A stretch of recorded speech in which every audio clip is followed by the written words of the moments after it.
Hey guys, I'm Yurouzi. This is the part 7 of What If Naruto and Team 7 was actually trained by Kakashi. Kakashi survived his losses in spirit as well as in body, and having learned both wisdom and intellect from his experiences, he now seeks to pass those traits on to his students. Don't forget to hit like and subscribe and check the author in the description. Let's start.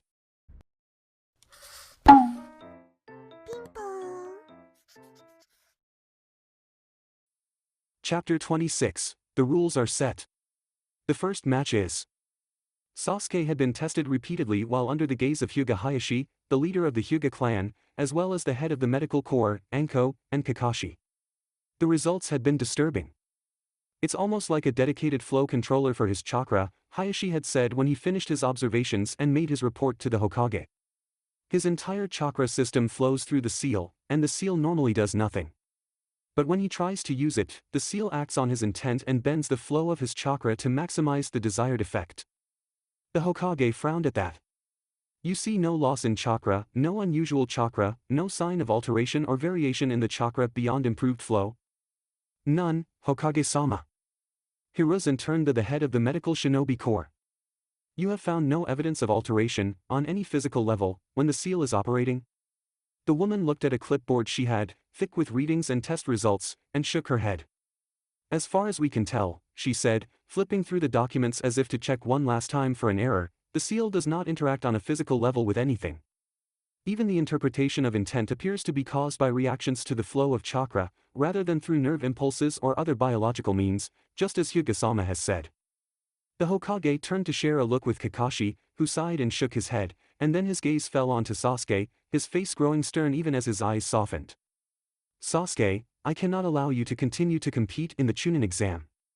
I am sorry, but this unknown seal is too dangerous. We will have to continue to observe it, at least until Jiraiya returns. His voice was deep, calm, and painfully certain. Sasuke felt the urge to shout, to argue, to do whatever it took to continue. He had a team, a good team. He was learning so much. He was growing stronger, and so were they, and together they might one day reach his goals, and beyond them. But Sarutobi Hiruzen did not take his eyes from Sasuke, and he was not some random shinobi to argue with. He was in charge for a reason, called the god of shinobi by friend and foe alike, respected here and feared abroad for his wisdom and intellect. Sasuke knew that if anyone had the right to make that call, it was the old man before him, looking saddened but determined. Sasuke bowed. I understand, he said quietly, biting back both anger and tears. He was shocked to feel the old man's hands lightly touch his shoulders and lift, raising him from his bow. Sasuke looked at the man as he smiled and patted his shoulder with one hand while fiddling with his pipe in the other.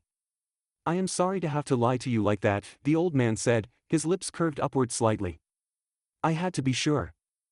Orochimaru's previous seals were known for having a detrimental effect to those who suffered them, and those we have witnessed tend to show a marked decline in self-control as well, with one notable exception, who was little better to begin with.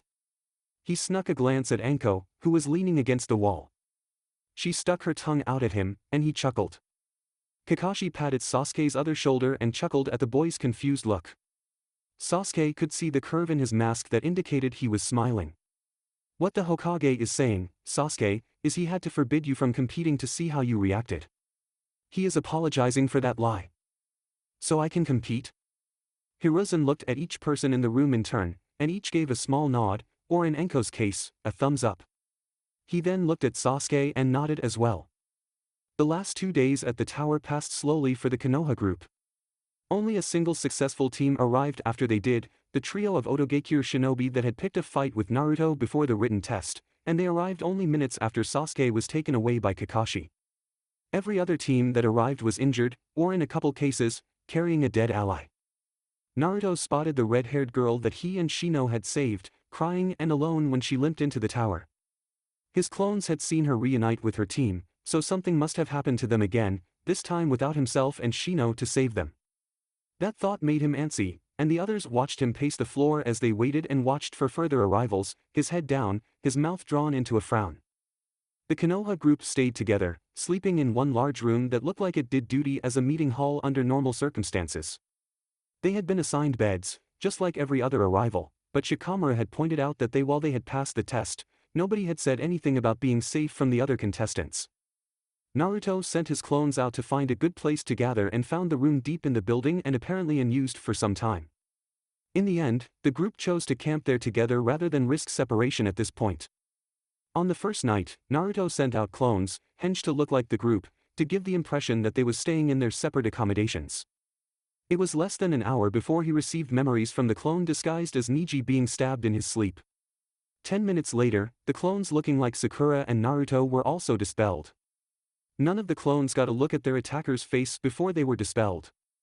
Shikamaru nodded thoughtfully when Naruto shared the news. Someone is eliminating the competition, he said, frowning to himself as he thought. Neji is well known as a genius, and Sakura and Naruto have some solid reputation from their mission a few months back. I suspect that Lee and Shino's clones will be next, and if Sasuke had won, it would have been first to go. Shikamaru was lazy, but he was also intelligent. Within a few more minutes, both Lee and Shino's clones dispelled. The remainder of the night was spent in rotating watches, and nobody walked the tower alone after that. On the second night, Sasuke was brought to the group. He was ushered in by Kakashi himself, as well as an ANBU member, one of the anonymous and powerful shinobi hand-picked by the Hokage to fulfill difficult missions. Shikamaru was careful to hide his reaction to the escort, and saw Shino spare a glance at him. Why would Sasuke need an ANBU-level escort into the middle of a Chunin-level test? Shinobi were graded by their capability, and the power difference between grades was immense. A single jonin like his own sensei, Asuma, could easily destroy any genin team unless he was caught unawares and in a weakened state. Simply having Kakashi as an escort should have been more than enough. The group stood and gathered around quickly, greeting Sasuke in a manner ranging from a quiet nod from Shino to a loud whoop from Naruto. Kakashi waved them all down with his hands, saying, "Sasuke's fine, we had him examined thoroughly. Nothing he can't work through, right, Sasuke?" Sasuke scoffed. "Work through" is not anywhere near the right words. He huffed slightly and looked away. "I'm probably better rested than you guys. I'll be fine." The Konoha group relaxed at the news, except for Ino. She was standing away from the others, her back turned to them. Sakura gave Sasuke a nudge and nodded to the blonde girl, drawing a pained groan from Sasuke. He trudged over and stood behind Ino, waiting for her to turn. When she did not, he reached out and gently turned her around to face him. She continued to look down on the floor, and he could hear her softly muttering apologies. For failing him. For being weak. Sasuke looked back at Sakura, who pointed vigorously at the other girl, mouthing the most dreaded of words. "Help her." "I don't do that," he mouthed back. "Figure it out," was the reply. Sasuke rolled his eyes and bit back a sigh. He had no problem with Sakura in general. After the wave mission, what little weird fangirl bits of her that remained had vanished, and he had not seen them since. And she was putting a lot of effort into training. But sometimes she forgot who he was. Even before he lost his family, the only one who used to be able to comfort him when he was upset was his mom, who managed it because she was his mom, and... No. He glared at Sakura and shook his head. She pointed again and stomped the floor slightly. He shook his head again.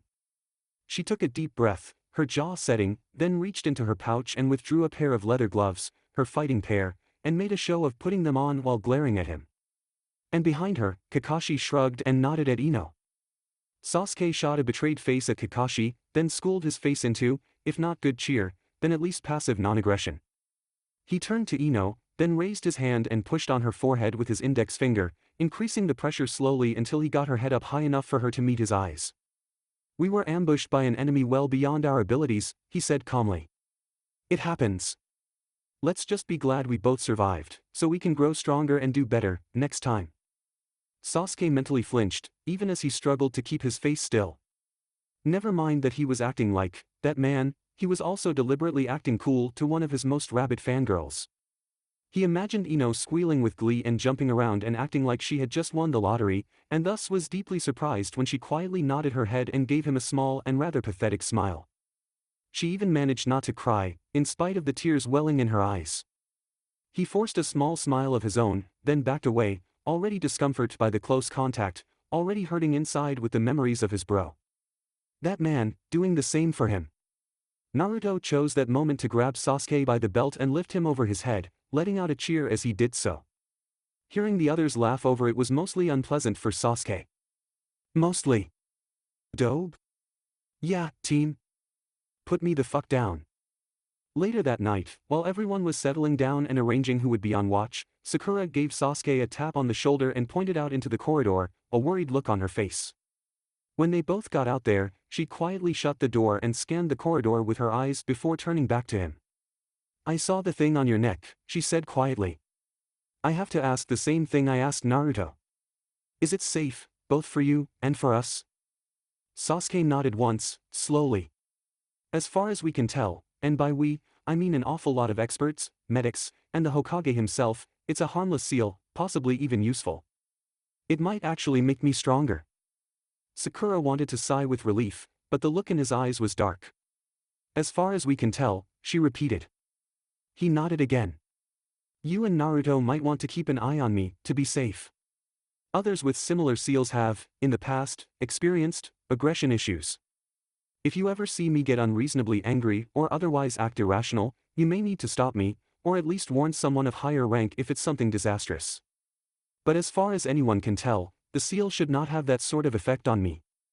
Sakura nodded, and scanned the corridor one more time. She then leaned in slightly and made the sign language for secret. Sasuke leaned in as well, head turned slightly to one side. Excuse me for a second, she whispered, before putting her arms around him and giving him a hug. It was over almost immediately, just a brief moment of pressure, and she backed away before Sasuke could react. Sorry, she said, it's not your thing and all, but I was worried about you. And I know you were pushing yourself to help Ino. And even if I don't act like I used to, I still have a little fangirl in me. Her voice trailed off, and she looked at the floor sheepishly before looking up at him again. Sorry, she said once more, through a smile that looked completely unapologetic. Sasuke frowned, but he knew she meant well, and at least she wasn't trying to kiss him. Or lift him over her head. I forgive you. This time. Sakura laughed and gave him a playful swat on the shoulder before opening the door and walking back into the room with a jaunty step, waving over her shoulder and saying, Never change, Sasuke. And out in the dark corridor, where he was sure she would never see it, he smiled slightly before adopting a stern look and walking back into the light. All of those who qualified were gathered on the fifth day and lined up in rows of 3, each row containing a full team. The room was massive, a single large and empty space with observation walkways high above. On a slightly raised platform rested a statue of 2 hands shaped in the hand seal for confrontation, and on that platform stood the Jonin who had remaining competitors, fronted by the Hokage himself and flanked by the proctors from the previous exam sections. Anko stepped forward and said, At this point, Hokage-sama will explain to you about the purpose of this exam. Please pay attention. She turned to the Hokage and nodded. If you would do us the honor, Hokage-sama. Hiruzen stepped forward and coughed lightly into his fist.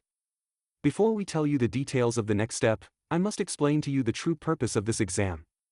He waited a moment for the sound of the genin shifting at that statement to stop, then continued. In the past, you have been told that these exams are for diplomatic relations between the hidden villages, or that it is done to showcase our shinobi. These are only partially true. This exam has one true purpose, however. War. The genin shifted, and several started to speak, but Hiruzen waved them down. The Chunin exam began as organized warfare, a chance to test our foes in battle without risking mindless destruction and damage to our lands. Yes, this test is used to find candidates for promotion, but that is not its primary purpose. Instead, it is a measurement of the strength of your village. The final part of the exam will be witnessed by many, including many potential clients, feudal lords and other powerful people. They will witness these final battles, and they will vote for the winners with the lifeblood of the shinobi world, their money. A good showing in the finals is not just a measure of you, but of your nation, and its strength. That is why the Chunin exam is the first deadly challenge that most of you will face. It weeds out the unfit, the weak, and the fools, while showing the other nations and our patrons the strength of our newest shinobi. The genin mutter amongst themselves, until Gaara's cold voice spoke over them. I don't care. Tell us the details of this deadly exam. Hiruzen frowned, but made no other move. He instead waved his hand, summoning the final proctor. He jumped from the ceiling and landed in a crouch before the Hokage, then slowly stood and turned to face the genin. Even as he did so, he coughed, a wet and painful cough from deep in his chest. His face was pale and drawn, and his eyes had dark bags under them. This is not a healthy man, thought Naruto. I am Gecko Hayate, the proctor for the third part of the exams. He gave a deep, racking cough, then continued. The details are simple. We have too many candidates for the finals, so we shall hold a preliminary match immediately. The genin shifted as the man coughed hard for a few moments, and a few shouted about how unfair it was for the wounded. Life is unfair, he continued, more so for a shinobi. However, should you feel unable to continue, you may step out now. Naruto looked around, but nobody budged. Shikamaru looked like he wanted to bow out, and Ino was barely paying attention. Gaara had a very large and deeply worrying smile on his face. So did the gray-haired Konoha shinobi who had tried to quiet them down just before the written exam. Sakura and Sasuke, however, shared a glance with him, and there was no question of backing down. Naruto shot them a thumbs up and smiled. The proctor waited a few more moments, before he nodded. Your opponents will be selected at random and their names displayed on the board above. All others must go to the observation platforms. A fight ends when your foe is dead, unable to fight, or yields. When I say the match is over, it is over, and continuing to attack could get you disqualified, or worse. He gave them a sickly smile, and behind him, the Jonin sensei for the various teams, as well as the Hokage, all jumped to the platforms. Oddly, almost all of them chose the right-handed platform, except for the Oto Jonin, who chose the left. Hayate turned to the board, an electronic display designed around a simple series of light bulbs, good only for displaying text, and nodded to an unseen operator. After a moment, two names flashed onto the board. Haruno Sakura, Aburame Shino, please remain. The rest of you may gather as you like on the platforms. Sakura gave her team a high five, then started to slip on her leather gloves. Kiri remained on her shoulder, clinging tight, and aside from taking a moment to groom herself, showed no interest in her foe. For his part, Shino moved to the center and stood quietly, not moving in the least. Sakura watched as one of his Kakashi bugs crawled across his face, and grinned. She was not so easy to disturb as she once was, but she had to admire him, trying to intimidate her without the usual trash talk she would have expected. Between the sunglasses, the high collar hiding most of his face, and the bugs crawling over him, Shino could be an intimidating figure. She thought for a moment, then shouted out, "Hey, Shino. I'll try not to squish too many of them, but your bugs are not going to win this match. And you took your tracker off of me already, right? It's be unfair to start with that sort of advantage." Shino adjusted his glasses, his eyebrows rising slightly. "I appreciate your concern for my swarm, Haruno-san, and I assure you, I will do no meaningful harm to Kiri-san. Why? To do so would be to dishonor the goodwill you show my own companions." She could not see his face, but his voice was a touch warmer than usual. His eyebrows lowered again. "I have removed the tracking bug. You are correct, it would be a poor showing if I did not follow the rules to the letter." Sakura glanced at Kiri, who narrowed her eyes and swished her tail a few times, tapping code onto Sakura's back as she did. Sakura shrugged the shoulder the cat was sitting on slightly to indicate an agreement, then nodded at the proctor. "Yeah, rules are very important, especially when following them to the letter." She crouched into her stance and smirked. "Whenever you are ready, Hayate-sama." Hayate raised his hand. "Let the first match of the preliminaries begin."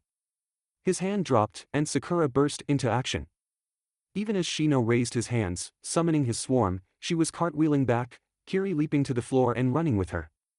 When she was almost all the way across the floor, she dropped a smoke bomb, which exploded and filled a fourth of the room.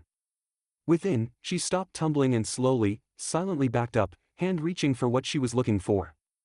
"Hey, Shino," she shouted cheerfully, hidden in the smoke. Shino raised one of his arms, and sent half of his swarm forward, slowly, into the smoke. They reported no poison or insecticide in the smoke, as Haruno-san promised. Its only value was concealment, and Sakura was ruining that use by shouting at him, revealing her general position. That made no sense. "I find I am confused," Shino thought to himself. It was important for a logical shinobi to admit that to themselves when it happens, so they could properly face the puzzle that confused them. And he knew exactly what a logical shinobi should do when faced with an unguessable tactic. He pulled his insects back and prepared to defend himself, the insect clone technique ready for immediate action, a technique that would allow his insects to take his visual form and swap with him to distract an attacker. After a few moments of tense silence, he decided to prompt a reaction. What is it, Haruno-san? The smoke shifted slightly, pulling away from Shino, and he heard a metallic slam. His insects reported a new air current flowing out of the room coming from the other side of the smoke.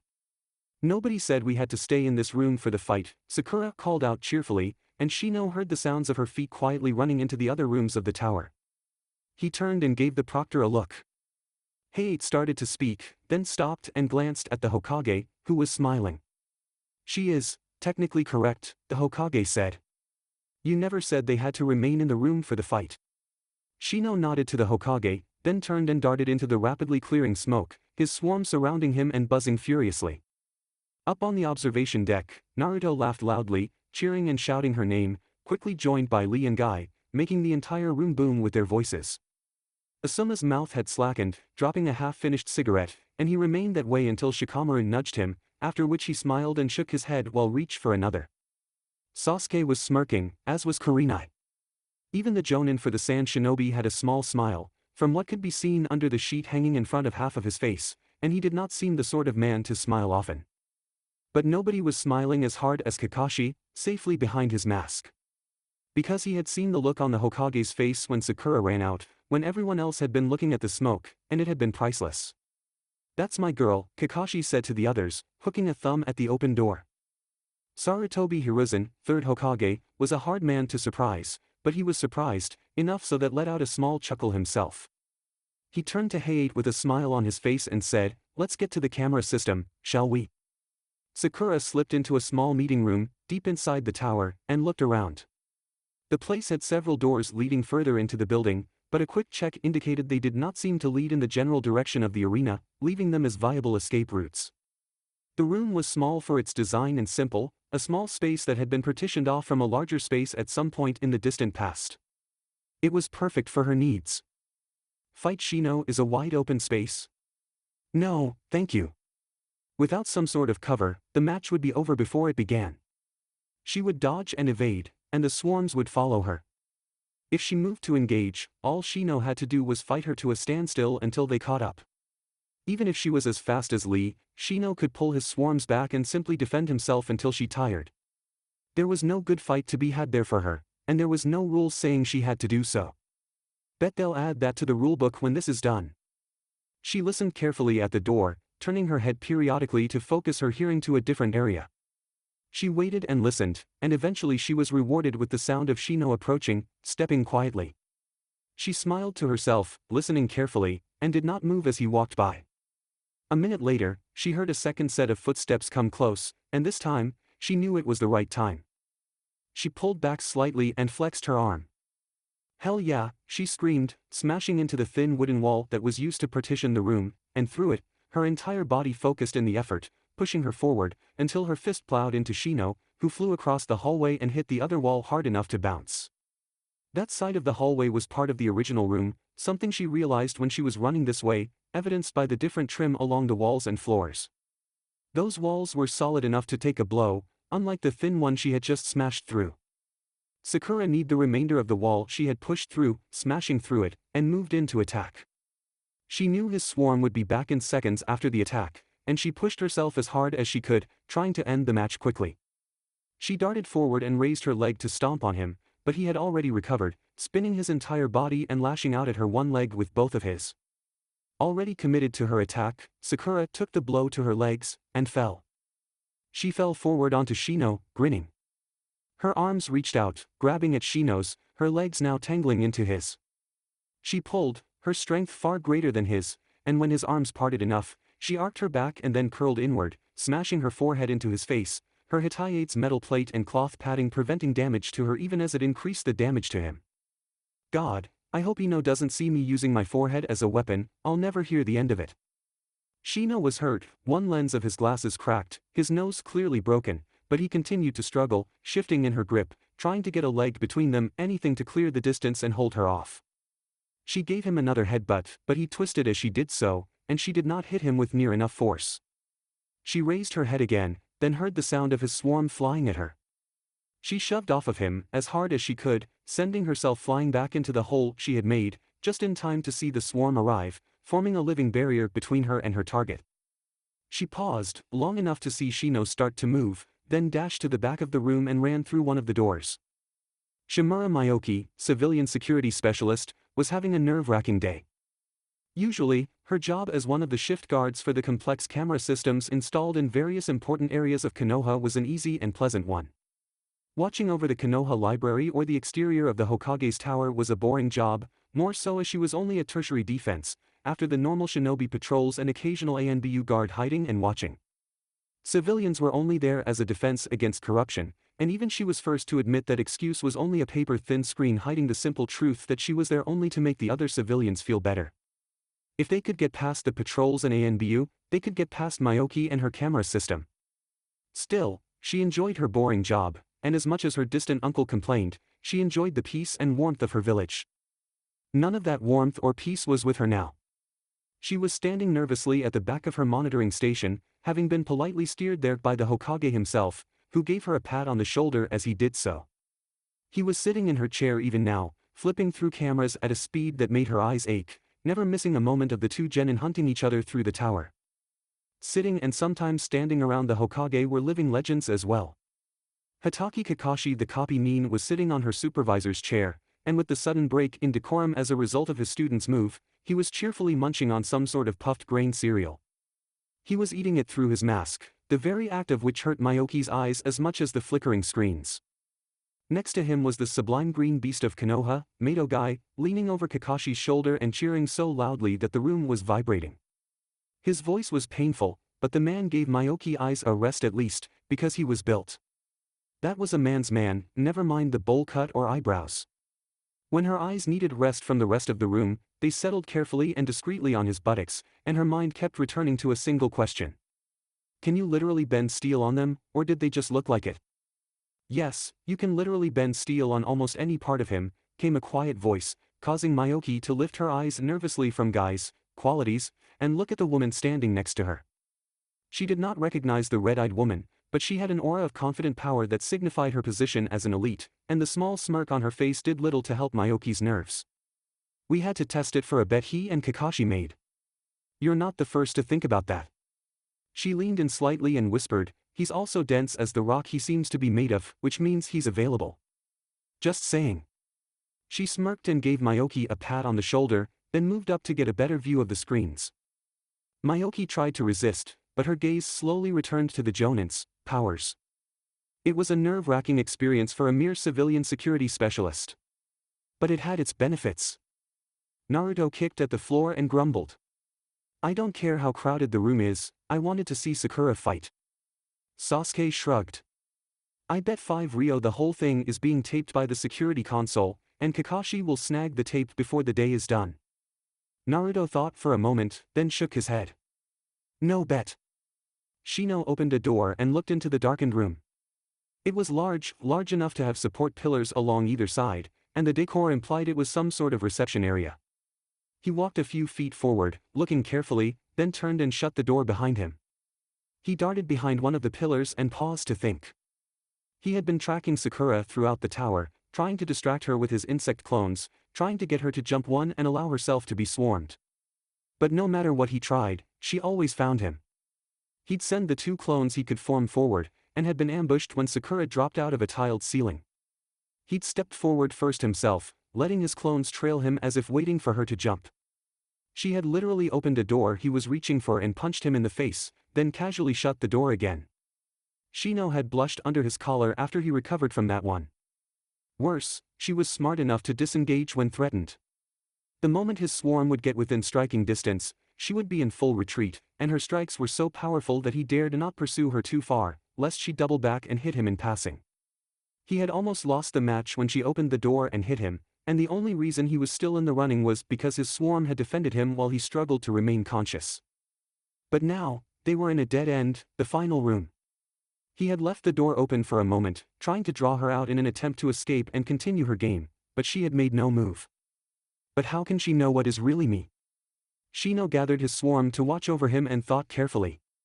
She must be sensing something different between me and my swarm. I am confused. I must think calmly to determine what that is. It was not vision. His insect clones were well practiced, so much so that his own parents could not tell the difference on inspection. It was not smell. His personal odor was dominated completely by his hive and the pheromones they put out, so his clones smelled the same as himself. It was not touch, she had avoided them completely. He doubted it was taste. A rare smile formed on his lips, hidden by his collar. I am no longer confused. Sakura crouched behind the pillar and waited, turning her head just slightly, listening carefully. Her ears were quite powerful, something she had gained training with Kiri, and with the help of Tsum. The principle was the same as the Inuzuka clan sent training, focusing chakra into her ears and being exposed to slowly rising and falling sounds. Over time, her hearing had become incredible. Enough to track a mouse behind the wall. Enough to hear if Dan was in his shop from across the street. Enough to discern between a flying swarm of insects acting as a clone and the non-flying insects in Shino's body. She heard footsteps, accompanied by the drone of Shino's hive, and with a roar, she jumped from her spot and lunged. Shino backed up, parried wildly, and Sakura saw his clone on the other side of the room, far too distant to get to his aid quickly. This is it, she thought as she roared and lunged at full speed and power directly at the boy, leading with her shoulder to knock him down. Once on the floor, she could dominate him. She passed into his body, and with its own droning roar, the clone burst apart and descended on her. They latched onto her skin, and Sakura hissed as she felt the burning sensation of the Kakashi feeding on her chakra. She stumbled slightly, resisting the urge to slap at the insects, then tripped and fell. You fought well, Haruno-san. Shino, the real Shino, the one she thought was a clone, walked over and knelt next to her. How? Asked Sakura weakly. I determined that, of all the senses, sound must be the one you were using to detect me. I recalled a few of my flying Kakashi and had them start buzzing in my body. The entire remainder of my swarm landed on each other and forced themselves to move without wings. It was a difficult task for them, and for me. He stood and adjusted his glasses. Now yield, so I need not hurt you. On the floor, Sakura smirked. Shino felt a weight settle on his shoulders, a vibrating weight that purred in delight at him. He also felt the claws, latching carefully and only slightly painfully on either side of his neck, directly over the primary sources of blood flow to his brain. Shino stiffened, and for the second time that day, he blushed at his mistake. I forgot about Kiri. Sakura pulled herself up. I'm not as bad off as you think, and Kiri is fresh, having done nothing but shadow you this entire match, as soon as you exited the smoke. Yield. Shino nodded, and his swarm flew off of Sakura. I made a tactical error. Had I kept some reserve, they could have tried to take Kiri by surprise, but it took the whole hive to make a clone that does not fly. I yield. Well fought, Haruno-san. Sakura smiled as Kiri jumped from Shino's shoulders to hers and started to rub against her hair. She held out a fist, and after a moment's hesitation, Shino raised his own and bumped it to hers. The security room was silent. Every person in the room, from the Hokage to the civilian, was looking at Kakashi, who leaned back, arms behind his head, and smiled at them with untainted glee. That's my girl, he repeated. Tell me you got the tape, Naruto said as soon as Kakashi stepped out. He'd heard Hayate over the intercom, calling the match for Sakura and summoning them back to the arena. Kakashi shrugged and shook his head. What? Why? Hokage-sama beat me to it. Chapter 27, Kunoichi at Range. Tenten vs. Kin. Sakura and Shino returned to the arena to the sound of cheering. Most of the Konoha genin and several of the Jonin sensei were shouting or clapping their approval, not just for Sakura, but for Shino as well. A few more, like the Suna Jonin and his female genin, managed to smile and nod in acknowledgement of the bout. And a few, like the entire group from Oto, simply stared. But all that was secondary to the two genin, because on the arena floor, Sarutobi Hiruzen stood, hands clasped behind his back and a surprisingly cheerful grin on his face. Welcome back, to both of you. He raised an arm, quieting the others, then turned to Sakura and spoke loud enough to be heard by all. In my time as Hokage, I never felt the need to give much consideration to the rules to the Chunin exam. There has never been a need for it before. And yet today, I find that I must examine carefully what has been taken for granted by countless others before you. This is no small feat, Haruno Sakura, and you have every right to be proud of what you have done. Sakura started to blush heavily, and it only intensified when Naruto gave out another cheer from the stands. Hiruzen turned to Shino, his smile still in place. You, too, should be proud, Aburame Shino.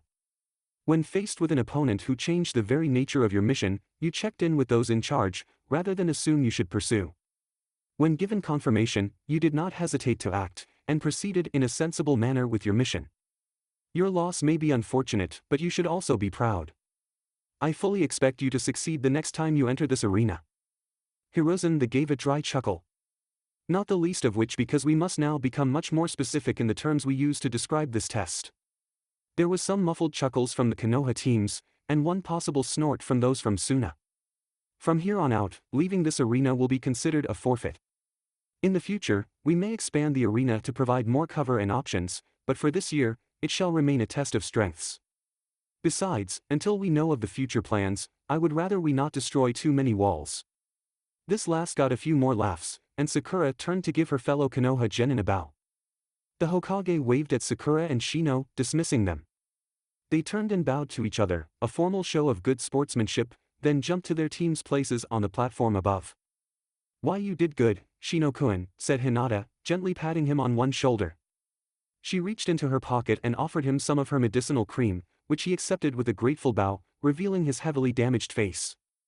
Kiba laughed and punched Shino lightly in the arm, and over Akamaru's yapping, said, "She mangled you, man. I can't believe she got you. You had that wrapped up." Shino shook his head, and his teammates could hear that the stoic young man's voice was filled with respect and a hint of reproach.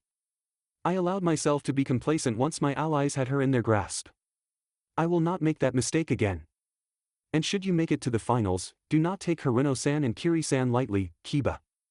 He sat carefully on a bench, his back rigid, and started to focus his chakra on his bugs, encouraging them to aid the healing process on his injuries, while applying the cream to his face with care.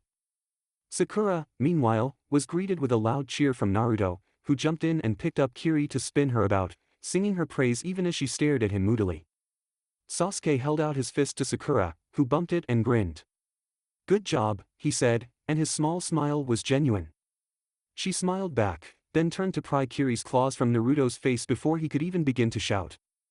"Good job indeed," said Kakashi, resting a hand on her shoulder and looking at her with obvious pride. "You should know that you surprised a lot of competent, experienced shinobi today, including the Hokage himself. Also, the Hokage swiped the security tapes for your match before I could get to them. I would not be surprised if they end up circulating amongst the shinobi forces in the near future, as a lesson on thinking outside the box. I could not be prouder of you, Sakura." Sakura beamed at Kakashi-sensei, and reached up to scratch Kiri's chin, drawing a contented purr from the cat. "I couldn't have done it without you, my friend." She walked over to the bench and slouched down, relaxing every muscle in her arms, legs, and back, spreading out over her seat exactly like a cat who has found your favorite jacket on the bed. Kiri curled around her neck and went limp as well. But both had their eyes open, and were carefully watching the upcoming matches. Some of these people might be her foe in the next round, after all. Soon, the screen lit again, and the next two contenders were called forward by Hayate, who managed to restrain his coughing long enough to do so. "Tsuchi-kin, Tenten, step forward, please." Tenten stood and stretched, smiling, with a dangerous glint in her eyes. She looked at Guy-sensei and Lee, who gave her a pair of identical youthful poses. "Go forth and show them the power of your youth and the edge of your weapons, Tenten," said Guy, boisterous as ever, while Lee simply shouted youth, from behind their teacher. She turned to Neji, who was leaning against the wall, arms crossed. "Not going to wish me luck?" she asked, trying to remain cheerful. Neji barely moved, only turning his head slightly to aim his eyes at her. "Your foe looks like one who puts a lot of stock in appearance. I doubt she has trained nearly as hard as you. You're fated to win, I am sure." Tenten rolled her eyes. While Kakashi-sensei had managed to break some of Neji's arrogance out of him, he still retained his fatalistic streak.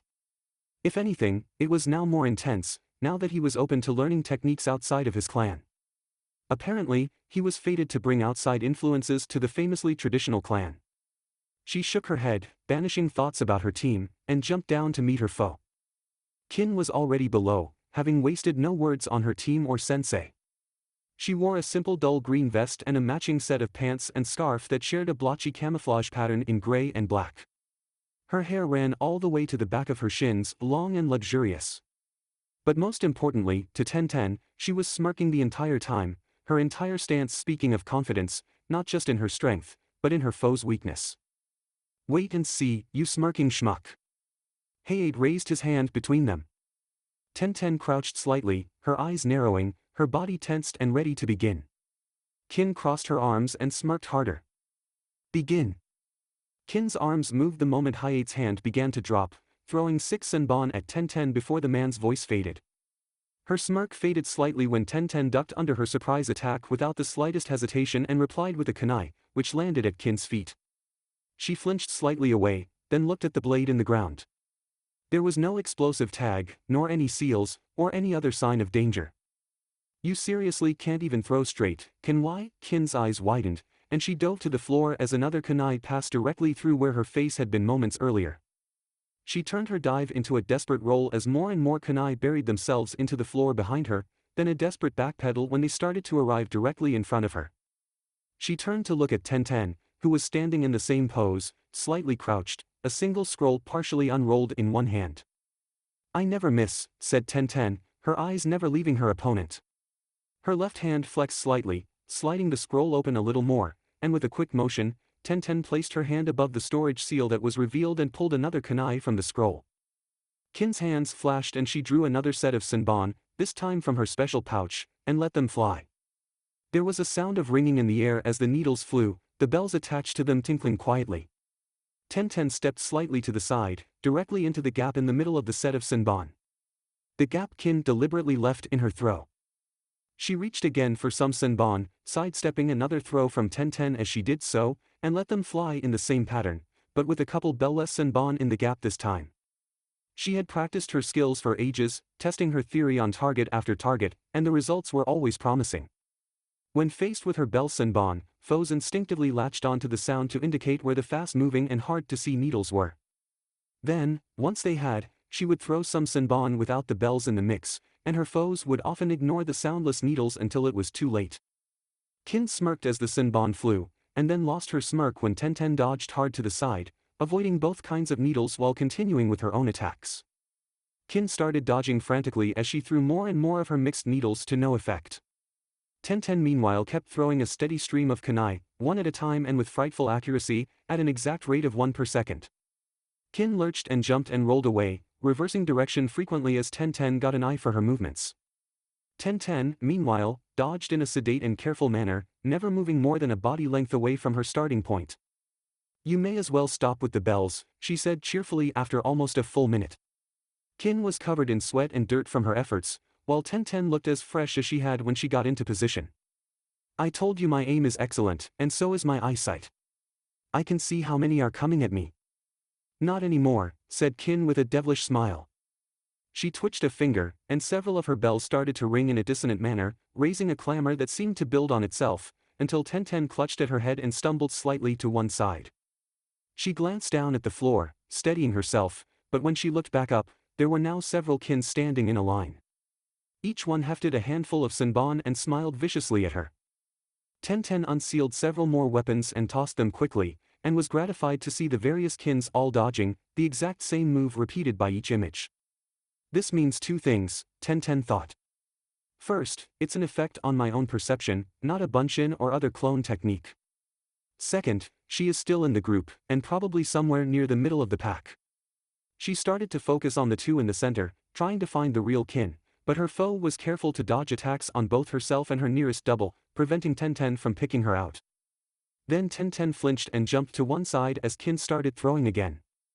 A lot harder to dodge when you don't know which ones are real, isn't it? Each Kin threw at the same time, and the images made a mere 6 needles look like 60. But Tenten smiled and started to weave slightly, avoiding all of the needles. Kin frowned, and started to speed up her throws, but only the false needles struck Tenten, passing through her harmlessly. Soon, Tenten was throwing back again, her throws fast and wild, most of the kunai hitting the ground at Kin's feet. Kin finally stopped throwing, having spent most of her ammunition to no effect. That's simply not possible, she snarled at her opponent, who was rolling up her now empty scroll. How can you possibly avoid every real needle? Tenten laughed in her face.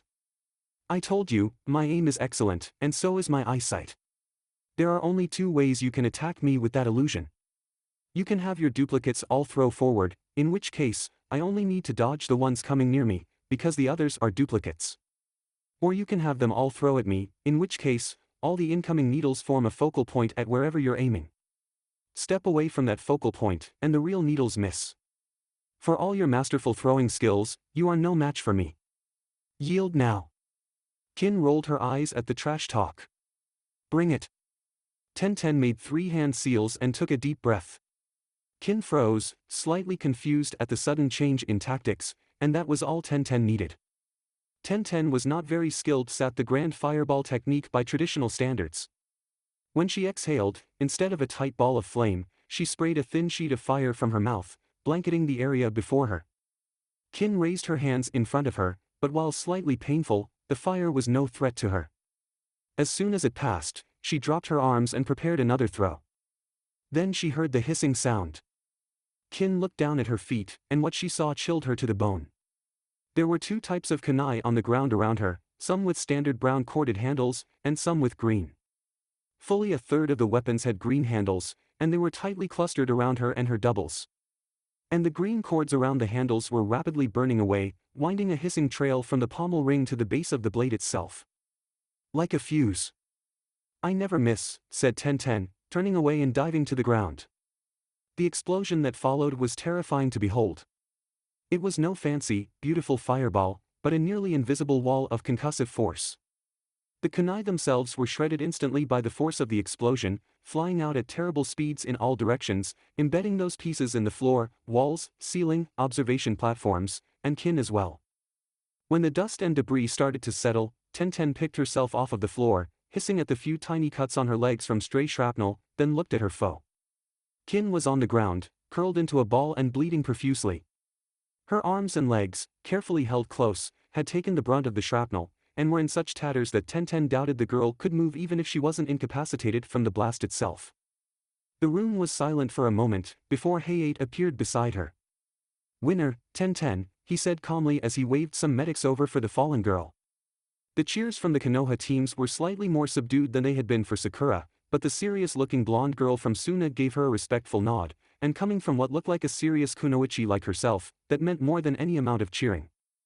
Well done, Tenten, shouted Lee when she arrived back with the rest of her team. You blossomed beautifully before all of the spectators today. Tenten glanced at Guy, who had the dignity to cough into his hand and look away, then sighed. Lee was a good guy, but she was beginning to wonder if he was deliberately pulling her chain sometimes. I told you.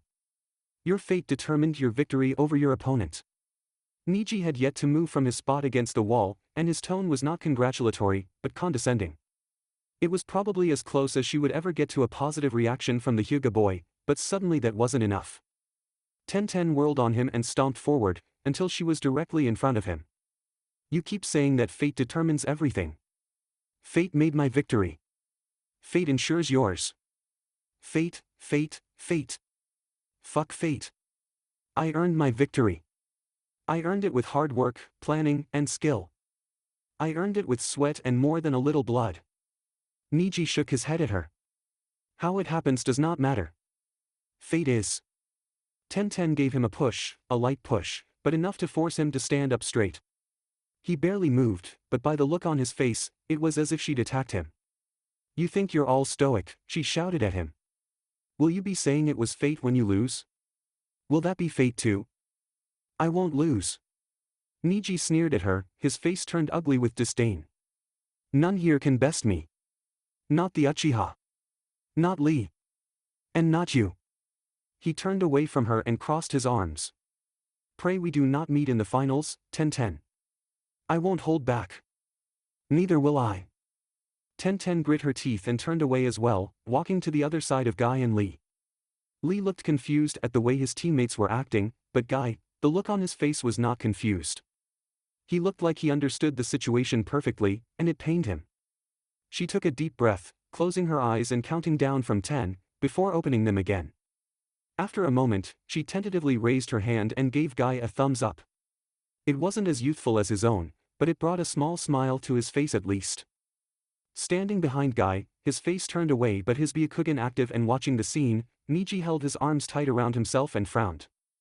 They'll see, he thought. They'll see. I'm going to be next, said Lee, leaning over the railing and staring at the light board. I know it.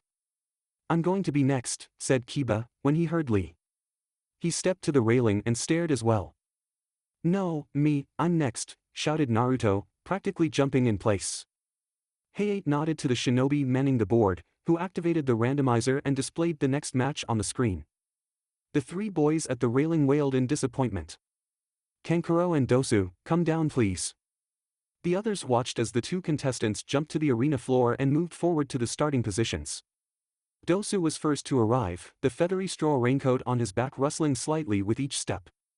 His slouched posture, combined with that raincoat, gave him a hunched, bestial appearance, and the glare in his one visible eye did little to dispel that image. Kankuro made quite a contrast with his opponent. Clothed in a simplistic black jumpsuit with a matching hood, he had a very bland appearance, save for two things: the large, bandage-wrapped bundle on his back, and the sharp, angular pattern marked on his face in purple paint. He stood straight and tall, his bearing proud, and he had an easy smile on his face. Hayate called for the match to begin, but neither combatant made a move. They stood in position, staring into each other's eyes. After several seconds, Naruto frowned. Why aren't they doing anything? He asked himself.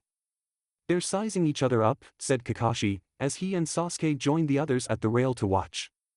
Kakashi leaned forward, perfectly mimicking Naruto's own posture. Sasuke smirked and did the same, waiting to see if Naruto caught it. His teammate immediately changed positions, but Sasuke couldn't tell if it was deliberate or not. Eventually, both of the combatants seemed to relax, affecting a casual air. Nice makeup, said Dosu, his voice deep and smooth. Did your mother apply it? Kankuro's smile did not fade or change, remaining just as it was since his match was called. Nice face, he said in immediate reply, his voice light and cheerful. Did your father teach you to hide it? They returned to their staring contest without another word. Why don't they do something? Said Lee after a few moments. Kakashi looked at him, and was pleased to see the boy was confused instead of anxious for action. Confusion could be solved with insight, after all. A taste for action, however, was often a fatal flaw, and one he was worried the young man may have picked up from Guy, who was the same way in his youth. What you see, came the voice of Guy as he joined them at the railing, is a true shinobi battle in action. He had no youthful enthusiasm in his voice, only a simple and calm certainty, as solid as a rock, and the moment he spoke, Lee had a small notepad and pencil in hand. When two shinobi meet on a battlefield, it is rare for the battle to end with only a single thrown kunai or flashy jutsu. They must fight and work to determine their foe's strengths and weaknesses, so they know when and how to strike to achieve victory. And at a time like this, when two cautious foes face each other, there are often times when they will stop fighting and plan. Sometimes, Kakashi cut in, still watching the two contestants, a shinobi will trash talk, or even simply converse with their foe, and you may get the impression they are having fun or feel so confident that they can do so. But any good shinobi will take that time to watch for hints on how to fight. Naruto, based off what you have seen so far, what sort of abilities or traits do you think the one with the raincoat has? Naruto looked Dosu up and down carefully. Well, I already know he has that metal thing on his arm. But he keeps both of his arms covered, which means he might have another trick up his other sleeve. He turned and looked at Kakashi, who nodded encouragingly and waved his hand for Naruto to continue. He returned to looking at Dosu, putting his relatively weak observational skills to use. He looks thin, so his abilities probably don't rely on physical strength. He has a raincoat, so he either uses water technique or possibly wants others to think he does. That's about it for me. Kakashi gave him a pat on the shoulder. Not bad, he said, but we'll have to get you some practice sometime. Sasuke, what about the black one? Sasuke had expected this, and had been watching carefully while Naruto was talking, his Sharingan active to take in as much detail as possible. He's not in the best of shape, so he's probably not a taijutsu master, and probably avoids it when possible. The giant bandaged wrap thing on his back must be important to him, if he bothers to carry it into combat, and I can see some odd chakra flowing between it and him. A weapon, I assume. And I assume he's already performed some sort of replacement technique. Why? Asked Kakashi. His face looks fake. When he talks, his lips and muscles are not moving properly, and I think he's keeping the same smile on his face to minimize those movements. It's not a bunshin, I can tell those apart. I'm assuming he replaced himself with something. Cheating Sharingan eyes, mumbled Naruto, drawing a smirk out of Kakashi and Sasuke both. Eventually, it was Dosu who made the first move. He charged and swung his arm with the metal resonator on it in a wide arc, deliberately swinging short of his foe as he had with Naruto. But Kankuro didn't flinch or otherwise react meaningfully. Dosu's eye narrowed and he took another swing, only for the black-clad boy to latch on to the resonator with both arms, making a loud wooden clatter as he did so. "Surprise," said Kankuro, before his mouth opened unnaturally wide. He started to shoot Senbon out of his mouth, but Dosu had already hit the release on his resonator and was jumping back, lunging frantically to the side as Kankuro's head twisted unnaturally to follow him, spitting Senbon at an amazing rate. Eventually, the flow of needles stopped, although a clicking noise could be heard in his mouth for a moment before whatever mechanism that shot the Senbon stopped as well. The bandages on the package loosened, revealing the real Kankuro, who had a far more sinister smile on his face. The fake Kankuro crouched defensively in front of him, his facial features now cracked and broken, revealing some sort of elaborate wooden puppet underneath. The real Kankuro moved his fingers slightly, and the puppet reached back and handed the resonator to its controller. "Meet Karasu, my little kabuki puppet." He was examining the resonator in a very careful manner, although most of his attention remained on Dosu. "Nice toy," he said, looking at the metal device. "Unfortunately, I was paying attention when you used it back at the written exam. You should try something new." "I am," Dosu said as he raised his hands in the snake seal, the one traditionally used for explosive tags. Kankuro threw the resonator away as hard as he could, and with a few more twitches of his fingers, he brought his puppet about to shield him from the blast. After a moment of silence, he let out a laugh, and moved his puppet to watch Dosu reattach the metal device to his forearm. "I should have known," he said, shaking his head at his own error. "That would be like blowing apart my puppet. I'd do it in a battle, but not for a match like this." Dosu finished attaching his resonator, checked its fittings, and then created two illusionary doubles. "I'll give you credit," he said, and his voice had a slight bit of warmth to it. "I did not expect to have to use any sort of ninjutsu in these matches. Still, you won't be rid of me so easy." He and his illusions crowded into one another, merging and then separating before starting to circle carefully a few feet out of Kankuro's reach. Kankuro did not spin with them, and did not seem inclined to try and figure out the real one. He simply allowed his puppet to drape over his shoulder and waited. After a few moments, all three copies of Dosu lunged forward, but before they could reach their target, Kankuro's puppet opened its mouth and dropped a small sphere that exploded into a smoke screen. Dosu pressed his attack, lunging into the cloud of billowing smoke. The observers heard the sound of the puppet launching Senbon, and a flurry of needles flew out of the cloud in several directions. There was a moment of silence, then the cloud dispersed, revealing Kankuro laying on the ground beneath his puppet. The puppet was leaning forward with both arms swept back and its face towards Dosu, who was covered in needles. He took a step forward, then dropped to his knees. "How?" he managed to ask as he struggled to move. Kankuro stood and dusted himself off. "I assumed you would attack from behind. Everyone does. So I set Karasu's main weapon to fire directly behind my previous position, and some secondary ones at the locations of your bunshin, just in case. The poison is paralytic, by the way. It's over." Heiei landed next to Dosu and nudged him, sending the genin slumping to the floor. He turned to the Hokage and said, "Winner, Kankuro." Kakashi nodded to himself up on the stands while medics came to get Dosu, then turned to his students. "A few lessons from this. Never attack from directly behind a shinobi, because they will be expecting it. Never limit yourself to a single type of attack or technique. And when your opponent does something unexpected, assume it is a trap and evade. Sure, you'll look silly jumping around if they don't attack, but dead people can't be embarrassed. But won't a good opponent expect you to never attack from behind?" Sakura asked from where she had settled earlier. Kakashi smiled. "That's the poison chalice puzzle." His genin looked confused, so he walked over and sat down next to Sakura, waving the other two over as he did so. Reaching into his pouch, he pulled out two slips of paper and held them up. "Pretend that we decided to test our wits against one another. One is an exploding tag. One is a fake. We must both pick one, place it on our head, and then a third party will activate it. We are certain that only one is explosive. We are certain the third party is neutral." He turned away for a moment, scribbling on one of the papers, then turned back and set one down in front of himself, and the other in front of Sakura.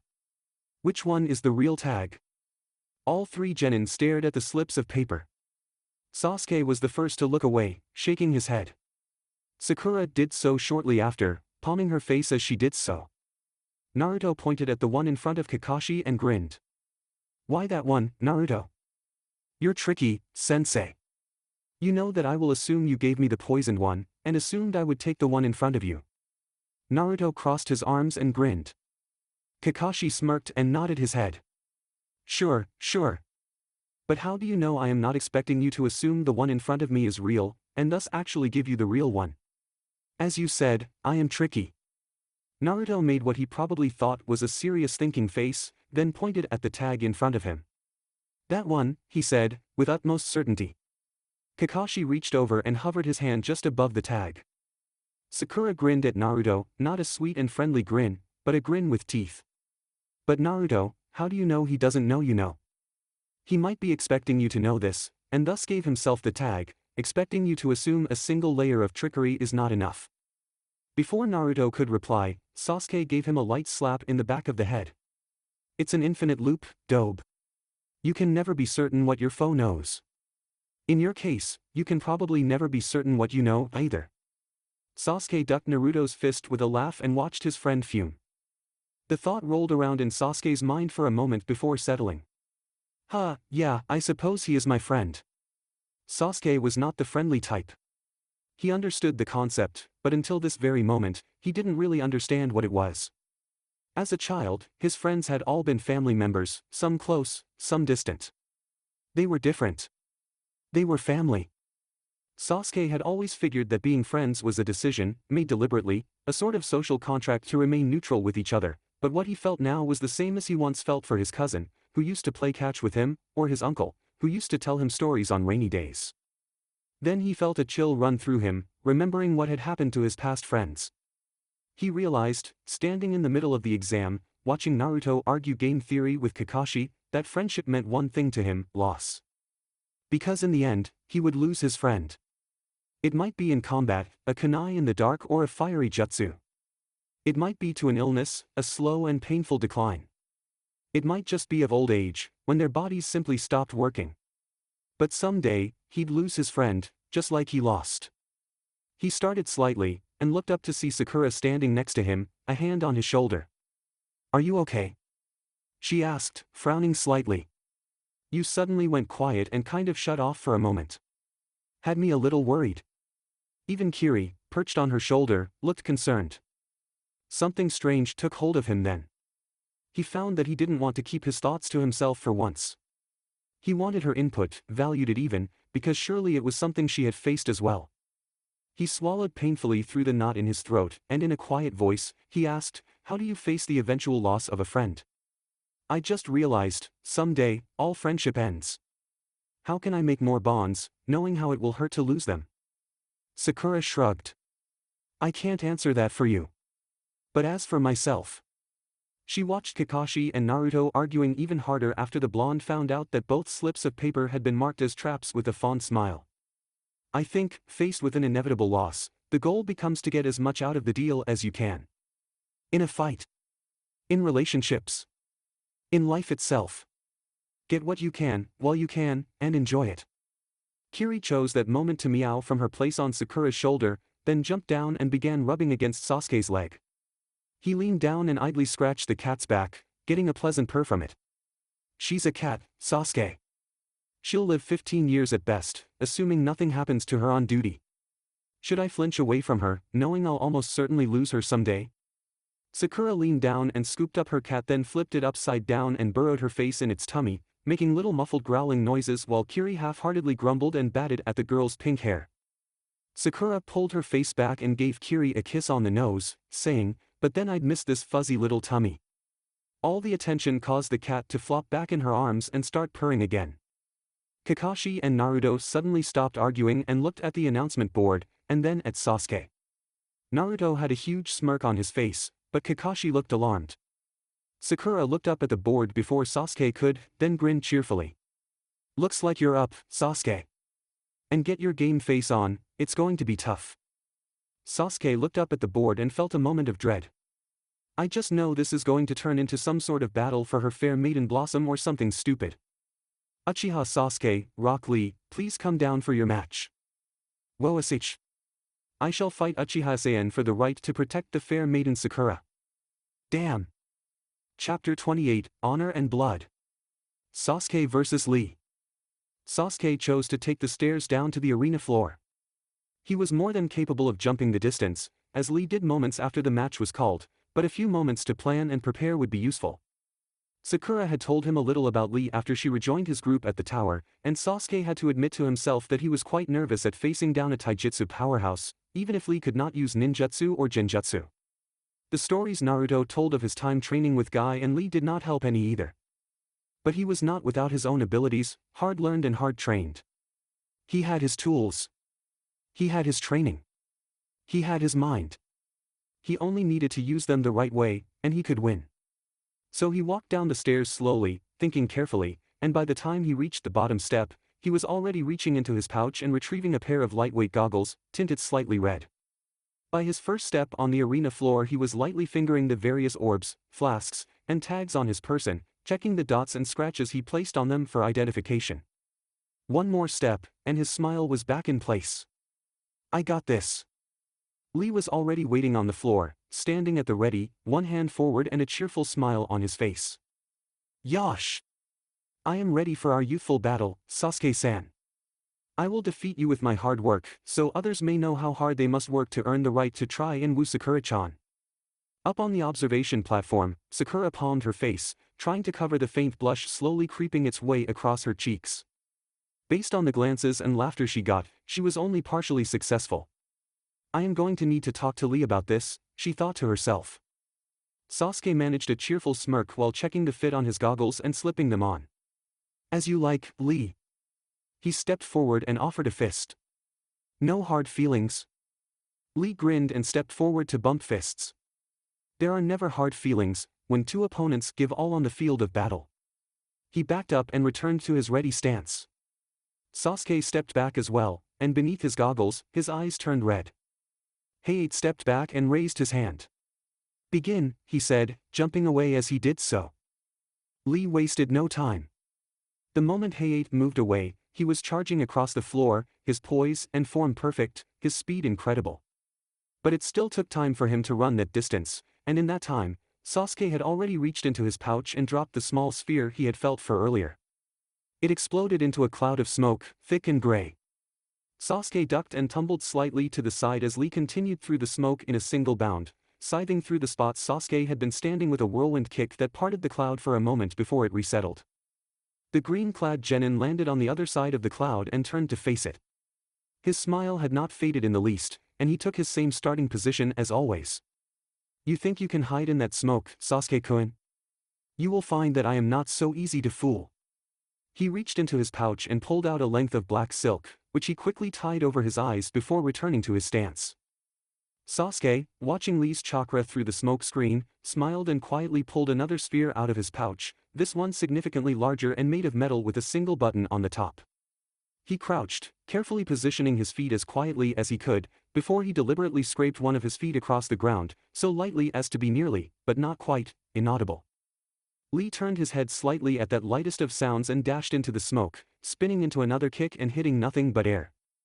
He turned his head back and forth, breathing silently, and when he heard another scrape behind him, he did not hesitate, delivering a jump kick that made the air whistle in its passing. With each sound came a fresh attack, delivered with careful and impeccable form and precision.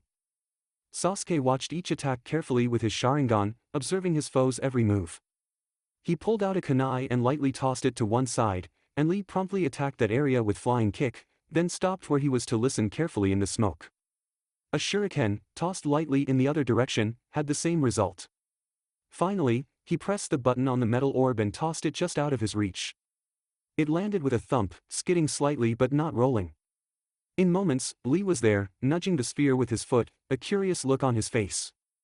You might have made it if you had not stopped in place, Lee. Lee spun in place, arms raised, ready to defend himself, but Sasuke only stepped back slightly. He made no effort to keep his footsteps silent, and Lee charged immediately.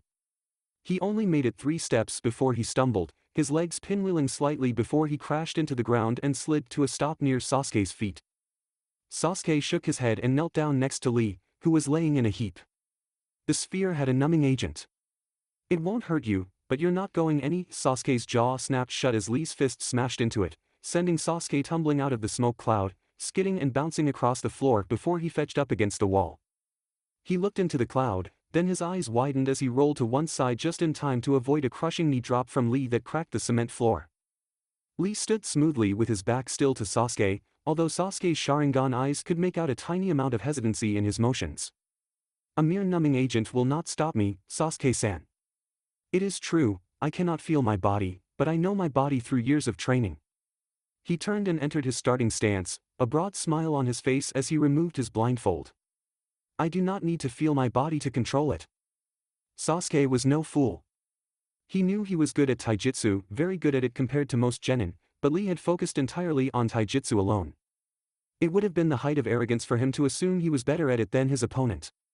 The moment Lee began to charge at him, Sasuke was backing off, exhaling a cloud of fire as he did so. He had no reason to believe the cloud would deter Lee much, and in that way avoided disappointment when Lee dodged around the fireball. The fight quickly devolved into a game of keep away, Sasuke relying on his fireballs to shield him from attack even as Lee used his speed to avoid the fire and try to move in. Unfortunately, that stalemate could not last long. With each cloud of fire, Sasuke's chakra reserve dwindled, but Lee lost little of his strength as he dodged around them. In a fight of endurance, Sasuke would lose. Sasuke made another set of hand seals, then inhaled deeply, holding his breath for the right moment and letting the chakra flow into his chest. When Lee charged forward, he exhaled again, but this time he spit out a thin stream of fire, just as he had when Haku had tried to trap him. He aimed the stream slightly lower than he normally would, worried about possibly killing Lee, but Lee jumped away, sailing over Sasuke and landing with a quick roll before righting himself and rushing to one side. Sasuke followed Lee's frantic moves, trying to tag him in the legs to end the match, but Lee was no slouch when it came to evasion. He was effective in his dodging, taking advantage of Sasuke's limited movement. Anytime Sasuke's plasma lance came close to his legs, the boy would leap into a wildly different direction, forcing Sasuke to spend effort redirecting the stream. Sasuke continued to exhale his technique until spots began to dance in front of his eyes, then let it end and took a quick, gulping breath. Lee lunged forward, darting in to finish the fight, but Sasuke quickly exhaled an enveloping breath of fire directly in front of himself, spinning around to cover all directions in a giant burning cloud with what little breath he had managed to take. He finished, and caught sight of Lee landing on the statue. The boy was laughing cheerfully and reaching down for his ankles, yelling, "I can't believe it." Finally. Sasuke felt a chill down his spine as Lee pulled off a pair of training weights and held them out. Naruto had told him about his own training sword and how it worked, and he was not surprised when the weights hit the ground hard enough to leave a small pair of craters. Sasuke knew he had only moments to act. He dipped both of his hands deep into his pockets and pulled them out, clutching 2 fists full of his enhanced dust. Lee jumped from his perch and landed in a deep crouch, mere feet from Sasuke, who was already raising both arms in an overhand throw. He released the right handful of dust at Lee, who lunged forward, and then vanished in a blur, barely visible even with Sasuke's Sharingan. But even as Lee vanished, Sasuke's left arm continued downward, still carrying the paralytic dust, and with a quick flick, Sasuke tossed it directly behind himself, scattering it as widely as he could. Lee was not a Sannin, and did not have any special resistance to the poison. The moment he hit the glittering cloud, his body spasmed, turning his powerful charge into a powerful and painful tumble. He crashed into Sasuke's back hard enough to make both of their teeth rattle and sending them both tumbling part way across the arena. When they rolled to a stop, Sasuke picked himself up and checked on Lee, who was twitching violently on the ground. Even paralysis can barely hold him, Sasuke thought. Sweet Kami, what a beast. He pulled out a kunai and held it to Lee's throat, even if his arm was shaking after the hit. It's over, Lee. Stop shaking and let them call it. Lee continued to fight for several moments before he finally lay still, a deep sigh escaping between his lips. Heiei jumped down to them and had a quick look, then nodded and turned to the observers. Winner, Uchiha Sasuke. Sasuke was slightly surprised at the cheers he got from Sakura and Naruto, and he saw Shino give him a nod from the railing. The other Konoha shinobi were either smiling or cheering. Even Guy seemed enthused about the match, in spite of his student's loss. A thought crossed Sasuke's mind, a sudden moment of pity. He was surprised to find that he did not feel the pity out of disdain, but out of respect. Lee might have crushed any number of foes with his obvious speed and strength, and only had the bad luck of being picked against someone who had the tools to defeat him. It felt wrong, in a way, for someone so obviously strong to fall to nothing worse than bad luck. "Wait," he said as the medics came out to tend to Lee. He dug into his hip pouch, then pulled out a small vial and handed it to one of them. "Antidote," he grunted. "He should be fine in a few minutes after he gets this, unless he got hurt in the tumble." He turned to Lee and crouched down to pat him on the shoulder. "If Kakashi had not discussed that exact scenario with me and my team before our match, you probably would have crushed me in a few more moments. I need some taijutsu practice, and I would enjoy testing myself against you again." Lee managed to force a shaky smile, and after a moment, his thumb came up, even if he couldn't get his arm up with it. He stood, and saw Guy giving him the same thumbs up, this time accompanied by a youthful pose, while behind him, Kakashi clapped slowly, his one visible eye filled with warmth. Naruto was grinning at him cheerfully, and Sakura was right there with him, smiling at him with her eyes alight. For a moment, he was not Uchiha Sasuke, Avenger, tasked with slaying the last of his kin. He was just Sasuke, Genin, who had won a tough battle and earned the respect of others. He breathed deep and allowed himself a smile. It felt good. Team 7 was quite loud in their celebrations when Sasuke arrived, but that good cheer died when the next match was announced. "Gaara, Zaku, please come down for your match." Gaara vanished from his place by his team and reappeared on the floor in a swirl of sand, his face blank, almost disinterested. His plain black clothes were unmoved by his arrival, and his thin shoulders were unbowed by the obvious weight of the huge gourd on his back. Zaku, meanwhile, jumped down from the platforms with a smirk on his face and a swagger in his step. He wore a brown shirt, with the kanji for death scrawled down the front 3 times. "Poor little guy," said Zaku, running a hand through the black tuft of hair that sprouted from his headband. "Stuck fighting a real shinobi from the only village worth a damn. You're probably gonna die, little fellow, unless you want to give up." Gaara only gave Zaku a frightening smile, one full of teeth, his eyes shining with an odd inner light. Zaku's grin faltered for a moment, then came back full force. "Hey, I gave you a chance," he said with a shrug. "Don't go crying to your mama when I spank you then, kid." "I'll talk to her before then," said Gaara, his smile not moving in the least. Hayate held up his hand, then let it drop. "Begin." Zaku laughed cheerfully as he raised his hands, palms pointing at Gaara to reveal 2 holes leading into his arms. "Die," he shouted, pushing a blast of chakra-laced air out of the holes. A nearly invisible distortion of air lanced out, blowing dust into a great cloud and engulfing Gaara. Zaku's laughter reached even greater heights as he pushed harder, slashing into the dust cloud and the barely visible figure of Gaara within. "Die!" He finally released the jutsu, chuckling as the dust slowly settled, but his humor was short-lived. As the dust fell out of the air, it revealed Gaara, standing just as immobile and emotionless as before. The only indication that he noticed the attack was the thick umbrella of sand that was slowly dropping to the ground. "I see," said Gaara with a cold tone of voice. "You are like me. You want to prove your existence by ending my life, just as I look to do the same with yours." His smile was cold but genuine as he raised both of his hands and pointed them at Zaku. "Allow me to show you how helpless you really are." The sand that had been floating beside Gaara lunged forward, its oddly flowing form spreading into a vague clawed shape as it reached for Zaku. Zaku shouted and jumped away, pushing as hard as he could with his chakra and riding the backblast from his arms to speed his escape. He landed 20 feet away with a surprised look on his face as he watched the arm of sand return to its controller. Then Zaku started to laugh again. "I guess you're right, little Genin. I do want to kill you. I want to prove my strength. I want everyone to know how strong I am." He howled at the ceiling, raising his arms and screaming his fury. "I'll never roll over and call myself weak again. Not for you, not for those pussies up there watching, not for the damned Hokage himself." The room cooled significantly at those words, and more than a few of the other observers glanced at the Hokage, who to his credit did not glare or otherwise react beyond a small smile at being dismissed by a genin. Even the others from Suna looked unhappy at the words. In the shinobi world, you can hate your foe with all your heart, but you did not insult such a long-lived and powerful one casually. The other genin from Otogekure did not agree, however, because they both laughed loudly at their teammate's comment. Zaku continued to laugh as he raised his arms and sent another, stronger blast at Gaara, one strong enough to blow away any dust he might have stirred and revealing Gaara's sand in action. It moved without any real effort from the Suna genin, forming a solid shield between the two of them and deflecting the twin blasts of air with its bulk. Then Zaku rotated his wrists slightly, pulling his palms closer together. The twin streams of air combined and focused, and a single small area of the sand shield started to divot under the pressure. Sand began to blow out of the divot at an alarming rate, scattering across the arena. "Hide all you want behind your sand," snarled Zaku, "it won't save you. I'll carve my way straight through." Zaku wavered for a moment when the laughter started. It was a low and deep chuckle that made chills run down his spine. A sound born of sand that had been blown away from the shield started to stream back to it, reinforcing it even as more sand blew away.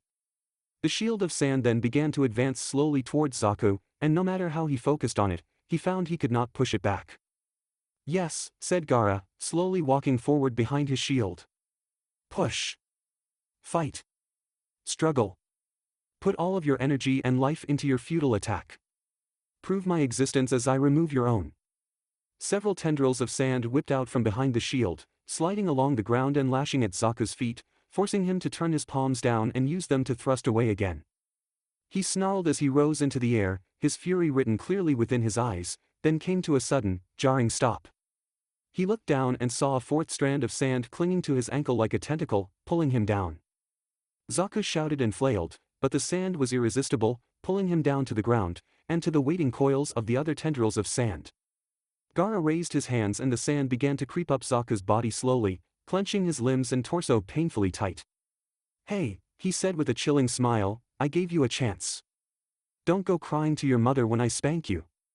His dull monotone turned the mockery on its head, from hot-blooded trash talk to a cold eulogy. He raised his hands fully, and the sand flowed up to cover Zaku's body completely. "No," thought Zaku as the sand enveloped him, "I will not die here." He pulled up as much chakra as he could manage, exhausting his reserves instantly, and focused it all into his arms, biting back a scream as the pressure within the sand skyrocketed. Gaara opened his mouth to call out his deadly attack, feeling a rush of warmth from the knowledge that it would be the last thing his foe ever heard, but with sudden and terrible force, the ball of sand exploded, sending Zaku flying across the arena. Zaku managed to roll to his feet as he skidded away, but it was a graceless act. His arms dangled at his side, shredded to the bone, and several gaping holes could be seen where his arms had simply popped. "How often can you do that?" asked Gaara, slowly approaching the panting Oto genin. "How many times can you blow apart your own limbs before all that is left is ragged meat and blood for mother?" He began to raise his hands again, and the sand coiled and whirled around it, reforming into countless tendrils. Zaku sighed and dropped to a knee and bowed his head in submission. He had no reserves and no functioning arms or hands, and he had been taught carefully the difference between betting his life and committing suicide. "I bring no value to my village dying here. I yield," he said quietly. "I can't defeat you, yet. I do not accept." Zaku's head snapped up as Gaara's sand rushed at him, but he was not fast enough to escape its grip. The sand lunged at him, one huge mass, a wave of unstoppable earth. Gaara laughed as his sand flowed, until the sound of his voice was drowned out by a keening whistle, and Hayate's sword sliced neatly through the wave of sand. The sand crumbled when it was bisected, then regathered itself at Gaara's feet. "The match is over," said Hayate, and he did not cough or breathe shallowly as he spoke. He was in full control of himself, if only for a few moments, and in those moments, he had power. "If you try to continue, you will forfeit. And if you still try to continue, I will slay you." Gaara smiled. "So others have said. I am here, and they are not. I will kill you too, Proctor." "And will you kill me?" called out Sarutobi Hiruzen, taking a single step towards the distant genin, his hands still folded neatly. His face, however, was set in a grim manner, and his eyes gleamed with dangerous power. "Do you think you can also slay the third Hokage, god of shinobi? Will you try, for the sake of slaying some lowly genin?" Hiruzen smiled, and it was not a friendly or charitable smile. "Be careful, lest you draw the attention of others who would prove their worth to you." Gaara froze in a rare moment of indecision, before he gave the older man a stiff nod and his sand withdrew into his gourd. He walked to the stairs in silence, and up the stairs in silence, and across the platform in silence, ignoring each glare and frightened glance he received from the others, until he returned to his family and sat on the bench, in silence. And in that silence, he could almost hear their thoughts about him. Madness. Danger. Fear. It was almost enough to make him smile. "I'll feed you soon, mother," he whispered quietly to himself. Sakura shivered as Gaara sat in his place with his team. She was quite an observant young woman, and she noticed how the boy's own team leaned away from him as he approached. Even his own team feared him. Those thoughts were banished when she saw the next match flash on the board, and she shot a nervous glance at her best friend, biting her lips slightly as she did so. Ino still looked so tired and withdrawn, even days after the forest, and for a moment, Sakura had to fight the urge to tell her to yield and spare herself, because her foe certainly looked like they knew how to fight. She opened her mouth, then shut it as Ino shot a glance at her. As worn down as she looked, something in Ino's eyes sparkled, and she straightened herself as she stood, a little steel sliding into her spine. Heiei called out clearly for all to hear. "Yamanaka Ino, Temari, please come down for your match." Chapter 29, Wit vs. Chaos. A battle of minds. Temari laughed when she saw the bedraggled creature that was her foe. The blonde girl was almost a mockery of what Temari had been taught made a good kunoichi, and contrasted sharply with her own appearance. Ino's hair was long and luxurious, running down to her hips, while Temari kept hers in a series of short bobs. Ino's arms and legs had no definition, showed no sign of hard work at all, while Temari's frame was well filled with lean muscle. Ino had any number of loose articles of clothing to grab and control her with, while Temari's outfit was carefully tailored to remain close to her skin and much harder to grab. Temari laughed, because she was facing a joke. The only saving grace she saw in Ino was the look in the girl's eyes. She expected Ino to be catty, full of false bravado, or maybe friendly, trying to soften the blow of her inevitable loss. But when the girl looked at Temari, it was a cold and calculating stare, and Temari felt a touch of respect. The girl was ill-prepared for the Chunin exams, but she looked like she knew it. She still had no chance against Temari, but she might make a good kunoichi someday. Temari drew her weapon from her back, a 4-foot fan made of steel with a paper cover. She slapped the end of the handle on the ground and let it unfurl slightly, revealing a single large purple dot on the otherwise white fan. "I will need only a single moon to defeat you. Feel proud, kunoichi. If it were not for the look in your eyes, I wouldn't even give you that much credit." Ino did not look away, nor did she say anything. She studied Temari carefully during her entire speech, then nodded to Heiei to indicate she was ready. Shikamaru sighed from his place on the balcony as he leaned on the railing. "This match is going to be troublesome," he said quietly to himself. To his surprise, Sakura noticed his grumbles, and leaned on the rail next to him. "How bad is it?" she asked. "Bad," he replied. "The three of us are specialists. We focus on our clan techniques, and use them as a group to control the battlefield." He let out another sigh as Heiei jumped away. Ino threw a kunai at Temari, who swung her fan and casually knocked the blade away with a gust of wind.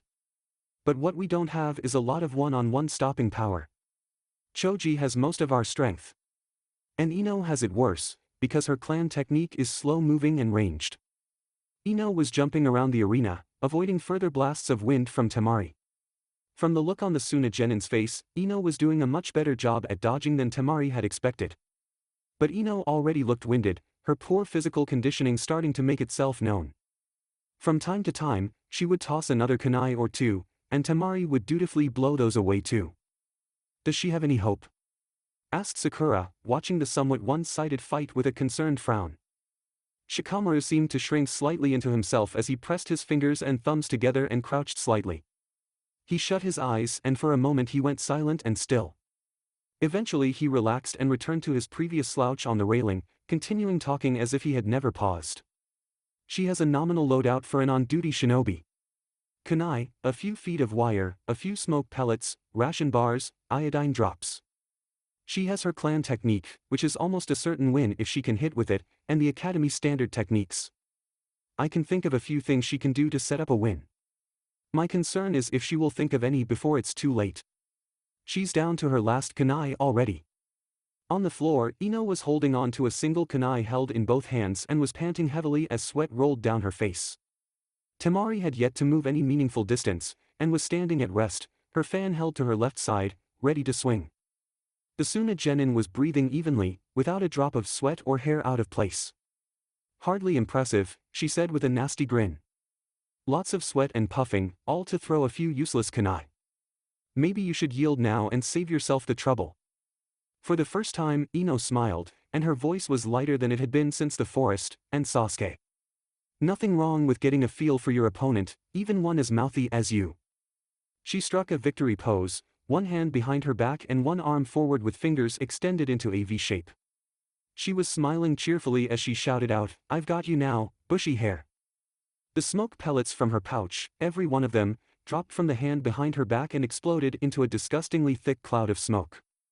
Temari laughed and then swung her fan from left to right, blowing it back, but between the tight confines of the room and the sheer thickness of the smoke, she was unable to dissipate it completely.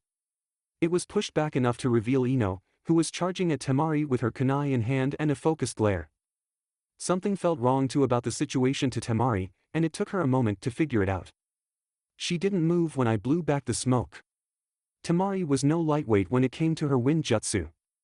A skinny thing like Ino should have at least been blown off balance. To see her charging and unmoved implied something was up, and only a cursory glance told Temari that the Ino in front of her was a harmless illusion. But where could she be? Temari smiled a nasty grin. She had been paying attention to the previous fight, and she knew this trick. Temari used the weight and momentum of her fan, still coming to rest after her last blast of wind, to spin quickly to her right and spotted the real Ino attacking from behind and getting close.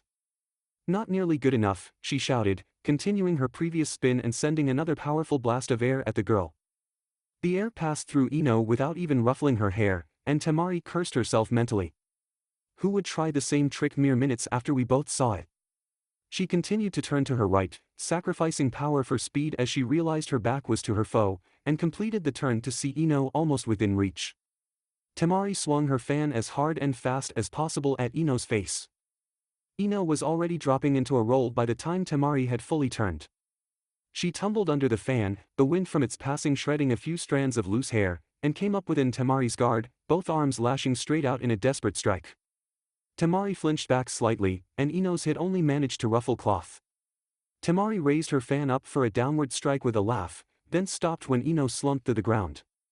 Temari lowered the fan, setting it on the ground, then stepped forward and nudged Ino with her foot, turning her over. The girl was covered in bruises and minor abrasions from her efforts, and her skin was filthy from the thick smoke, but she had a huge smile on her face. "Pathetic," said Temari, looking at her fallen foe. Temari stepped back, almost to the edge of the arena, then turned around to face the wall and raised her hand. "I give up," she shouted clearly. In the stands, Shikamaru smirked. "When you have a slow attack," he said quietly to Sakura, who was staring open-mouthed at the two girls below, "you have to make your foe stand still, or get so close it doesn't matter."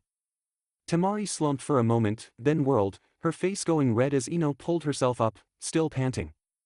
She shot Temari a grim smile as she stood, propping herself up with her hands on her knees. "You don't dodge," she said, slowly straightening. "You never once dodged, even though you could have easily avoided some of my kunai with a simple step to the side. You use your fan as a shield, and when I got inside your shield, your habit of immobility betrayed you." She let out a harsh sigh and turned to Hayate, who was walking forward and calling Ino the winner of the match. "I give up too." Hayate froze, and a single eyebrow rose slightly, although the image was ruined when another cough made his cheeks blow out for a moment. Along the balconies, there was only silence, even amongst the Suna team. Only two other figures reacted physically to the declaration. Her Jonin teacher, Sarutobi Asuma, groaned and ran a palm over his face. And his father, the Hokage, smiled discreetly. Ino bowed deeply to Asuma. "I am not fit for the rank of Chunin. I have no experience with leadership, I have little ability beyond my clan techniques, and I have not put forth the effort needed to survive in the real world of the shinobi." She bowed to the Hokage, and if anything, her bow was deeper than before. "I ask your forgiveness, Hokage-sama, for so poorly representing Konohagakure." Hiruzen stepped forward on his platform, then gave her a short and respectful bow. When he rose, he was smiling. "You put the duties of the Chunin rank and the needs of the village ahead of personal prestige and advancement. I only wish every Konoha shinobi represented this village so well. Ino rose with a cheerful smile on her face. But the Hokage was no longer smiling, instead frowning and looking beyond her. She heard Sakura and several others shout from the stands, and she felt a jolt of adrenaline as she turned to see Temari behind her, fan folded tight and already moving on an intercept course for her head. In an adrenaline-fueled slow motion, Ino realized she could never dodge in time, even as she started to step back and raise her arms to defend herself. Then Temari's fan exploded, tiny pieces of steel spraying across the arena, slashing into Ino's face and arms. She finished her step back to see Temari's own Jonin standing in front of her, one hand holding half of Temari's fan, the other half held out in the air in front of him, where a significant portion of the fan had exploded at his touch. He wore a cloth shroud over half of his face, but the other half looked thunderous, and his glare was directed only at Temari, who was standing with the remaining stub of her fan still extended. "Baki," she shouted at him, tossing the remains of the fan to the ground, "why the hell did you do that?" Baki dropped the other half he was carrying and crossed his arms. "You lost," he said, his voice deep and rough as if his throat had been damaged in the past, which only enhanced the menace in his voice. "Attacking a foe after you have lost the match dishonors your father's name, your village's name, my name is your sensei, and last and in this case certainly least, your name." He nudged the tattered iron fan with his foot and gave her a cool smile. "You will have time to reflect on this over the weeks it will take to rebuild your fan. And it will take weeks, because you, personally, will handle every part of that construction. You will carve the wooden case, by hand. You will create the molds for the blades, one at a time, and destroy them after each use, creating only one blade per mold. You will mine the iron ore from the earth, and you will smelt it yourself to rid it of impurities. And before any of that, you will explain this to your father, and do any additional tasks he assigns you. And until all of this is done, you will not take any mission on behalf of Sunigakure, not even the lowliest of D ranks." He turned as Temari snarled behind him and bowed to the Hokage, his bearing showing nothing but respect. "Apologies, Hokage-sama. This is the second of my genin to attack after a match has ended, and while Gaara has problems that make him difficult to control, Temari has no excuse." Hiruzen nodded in acknowledgement, and Baki jumped back to his place on the platforms without another word. The medics arrived and started to encourage Ino to come with them, already dabbing at a few of the cuts she had sustained when the fan exploded, but she stopped when Temari called out to her. She turned to see Temari standing there, her eyes shining as she blinked back her tears. "If you were going to quit," Temari shouted, as a single tear of heated shame finally escaped and ran down her face, "why did you compete? Why did you rob me of my chance?" Ino shook her head and gave Temari a tired grin. "I was going to quit. Then you mouthed off, and I figured I'd make you earn your win before I gave up. Then you kept mouthing off after I ran out of kunai, and in the time you gave me with your smarmy words, I figured out how to crush you. Every time you opened your mouth, I decided I could go a little further, try a little harder. In a way, I couldn't have done it without you." She shrugged and started to follow the medics, waving her hand lazily behind her as she did so. "Next time," she called out cheerfully, "maybe you should just shut up, you cranky bitch." Naruto was rubbing his hands together and staring at the board when Sakura wandered back to her team.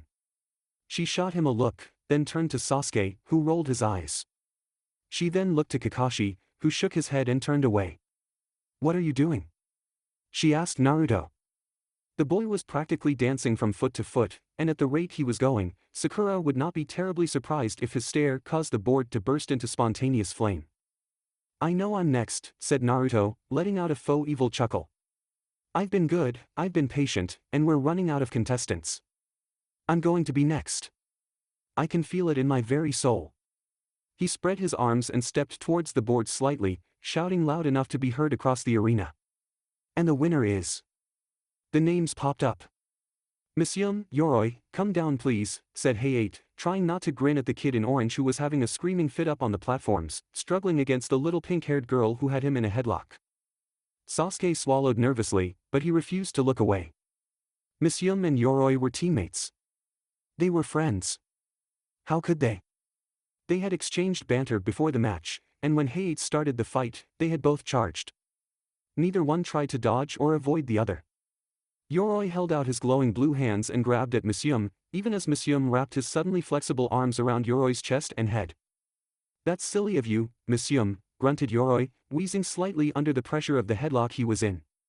"You know I'll drain your chakra dry." Just by touching you, I will. Misyum had smiled coldly at his teammate's words. His arms had flexed, and Yoroi had time for only a single, ghastly yelp as his neck cracked under the pressure. Misyum let his former teammate's body slump to the floor, and his parting words to his dying friend were, not fast enough to win. How could he? How could he? Kakashi noticed Sasuke's distress and patted him on the back, steering the genin away to look at him. He looked at Sakura and Naruto, and felt a slight bit of pride at the fact that neither of them looked any better than Sasuke. Yoroi assumed he knew his foe's limits. He assumed he was safe. He lost from that assumption. He gave each of them a hard stare. If you face each other in battle, I hope none of you would go so far. I believe none of you would go so far. But I never want any of you to make that assumption and leave your guard down. And if you do manage to willingly strike down your teammate. Kakashi stood, gazing down at them, allowing a little killing intent to fill his words with fury and darkness and death. If you strike down your friend, pray they strike you down at the same time, because if not, I'll kill you myself, and it will not be an easy death. He turned to watch Misyum, who was standing over his kill, arms crossed, as if daring someone to object. Even the cold gaze of the Hokage did not faze him. Kakashi chuckled darkly and shook his head at the bravado. As for him, he might have won the fight, but he lost his future. What friend would risk themselves to come to his aid? What teammate would join him in a fight against a dangerous foe? Who would show him mercy on the battlefield? He's dead, he just doesn't know it yet. Kakashi leaned against the railing, his frame drooping slightly, and for just a moment, he looked like an old man, too tired to stand. Sasuke looked at his teammates, then walked over and joined Kakashi at the railing. If it comes to that, he said quietly, let me know, and I'll tag along. We'll make a field trip out of that mission. Kakashi looked at Sasuke, who managed to keep his face deadly serious for almost 5 seconds before one corner of his mouth ticked upward, and after a moment, Kakashi started to laugh. Ma, I get it, he said, waving his hands. Really? I can almost imagine what my old teammate would say. Kakashi-san, stop being so angsty. Kakashi-san, if you want, we can go get some hair dye and makeup after the mission, make you a proper goth-chan. He always was quick to give me shit when I got in a mood. He reached out and ruffled Sasuke's hair, getting a frown and a grumble from the Uchiha boy, who started tucking his hair back into place beneath the goggles he still had on his head. Kakashi felt a sudden pang of sorrow, of guilt, at the memory of his old friend, long gone. But he let it go, and focused on what was in front of him, not behind him. You know, he said, his one eye twinkling, you remind me of him a great deal. Remind me to tell you about Uchiha Obito when this is done, okay? Sasuke opened his mouth to reply, but was interrupted when Naruto started cheering, as if he had already forgotten what he had seen. Sasuke looked towards the board and smiled. Naruto finally has his match. Uzumaki Naruto, Nara Shikamaru, please come down for your match. Naruto leaped from the balcony with a cheer that lasted all the way to the ground. He landed with a tuck and roll, bouncing to his feet and raising his arms like a prize fighter, circling in place and shouting indiscriminate self-praise to the world. He didn't hear the scoff from Kiba, the snort from Sakura, or the quiet encouragement from Hinata, and even if he had, he would not have reacted any differently. He was Uzumaki Naruto, and it was time for him to shine. He could already hear the calls of the crowd, feel the flutter of confetti as it fell around him after his stunning victory. He bowed, imagining himself receiving a medal from the Hokage as Sakura and Sasuke waited for their own, for second and third place, of course. You look like an idiot, said Shikamaru, trudging slowly past the bouncing blonde. Asuma, meanwhile, was walking over to Team 7's place with a huge grin plastered on his face. Hey, Kakashi, he called, lighting a cigarette with exaggerated motions, what do you say to double or nothing on this fight? I'll double my penalty if Shikamaru loses, against the original penalty of yours if he wins. Kakashi agreed with a curt nod, and Asuma laughed and pumped his fist. What's so funny? Asked Sakura, pressing her fists to her waist with a look of poorly constrained fury, Kiri hissing slightly at the jonin from her shoulder. Naruto's not the brightest. They turned as one to watch Naruto continue his preemptive strutting, but he's got a lot of guts and a lot of tricks. Asuma waved his hands amiably. I'm not saying he's not a good kid, and I bet he'd put quite a challenge to my other two genin, but Shikamaru is a tactical genius. Give him even the slightest chance to think, and he'll walk all over you. Then maybe you won't mind me joining in with a wager. Guy had wandered over as well, and Kakashi noticed with the aid of long familiarity that the normally boisterous Jonin was fighting to remain calm and serious. I think I am going to lose my bet with Kakashi, but I have an offer between the three of us. If Naruto wins, you double your time again. If Shikamaru wins, I wear the spandex of shame for the entirety of your previous bet. Asuma looked at Kakashi and raised an eyebrow, while behind him, Guy gave an exaggerated wink to Kakashi. Sounds fair to me, said Kakashi in a bored tone of voice. Asuma turned from the group and walked away, already crowing, and in doing so, unknowingly imitating the blonde in the arena floor, move for move. Kakashi leaned slightly towards Guy and whispered, "Does this mean we're going to see what you taught him, besides how to swing overly expensive swords like a novice?" Guy gave a serious nod, and without a word, crossed his arms and leaned back to watch. When Heiei jumped away, Shikamaru was already tense. Naruto was a brawler, always was, always would be, and Shikamaru was certainly not. He expected the blonde to charge him immediately with reckless abandon, right into the path of his shadow-binding jutsu. From there, it was as simple as miming the action of drawing one of Naruto's swords and holding it to his own neck to get Naruto to yield. Instead of charging, however, Naruto crossed his arms and smirked. They both waited for some time, neither one moving, until a full minute had passed. "I'm shocked, Naruto," Shikamaru eventually said. "I've never seen you hold still for more than a few seconds. This must be a record." Naruto laughed, not some faint and socially required chuckle, but a full laugh, full of mirth. "Now, I was thinking. I know you're smart as hell, Shikamaru. I also know that if you didn't trap me, I'd pummel you. And either way, this is not a deadly battle to either of us, so we have some leeway in how we fight. So how about we make this interesting?" Shikamaru raised an eyebrow in surprise, then nodded. "Let's hear it. Let's test your intellect versus what Guy-sensei calls my cunning. I won't bum rush you with clones or nothing. I'll set up some ground rules and limit myself to them. You'll have to figure out how to beat me, within my own self-imposed limits. No hard work, no tedious dodging, just figure it out and you'll win. How's that sound?" Shikamaru snorted. It sounded like a dream come true, and like most dreams, it couldn't be real. This is a fight between shinobi, Naruto. Why would I trust you to keep your word? Naruto looked hurt at this. "Have you ever seen me go back on my word, Shikamaru?" Shikamaru thought very carefully on that. Naruto is troublesome, but he's also a horrible liar. He always managed to pull off some incredible pranks, only to be caught when Irika would directly question him. He's offering to reduce his own options, without requiring any sort of guarantee from me. And if he does break his word, I'll be in no worse a position than I already am. "Fine," he said, shifting from his ready stance to his customary slouch. "Let's get this done and over with." Naruto grinned and pressed his hands together. In a massive puff of smoke, he summoned exactly 100 clones, who fanned out and spaced themselves evenly across the arena floor. Shikamaru was spooked at first, but every single clone kept their hands up, and many of them even turned their backs to him. Once they had settled, Naruto pulled out a storage scroll from his carryall.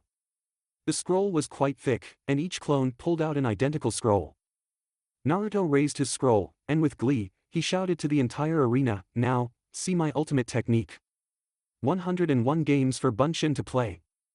Every clone pulled at their scroll, and the arena filled with smoke as each one summoned an object from it.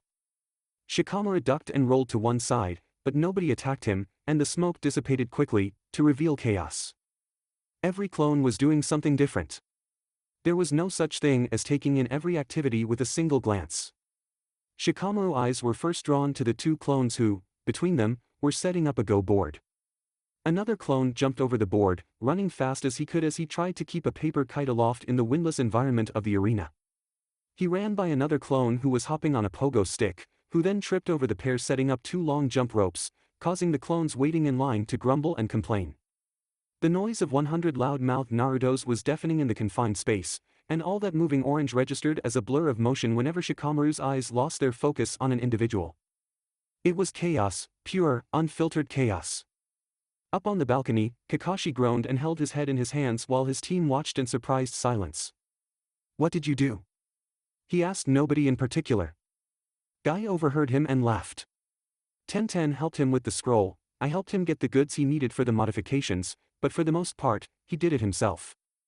He sent hundreds of clones out each day to scrounge the junkyards and garbage cans of Konohagakure, and they managed to find and repair almost everything in the scroll, although he did need assistance with some of the more mechanical items. Guy smiled proudly, just as much as he would for his own students, because in a way, Naruto was. I didn't teach him order.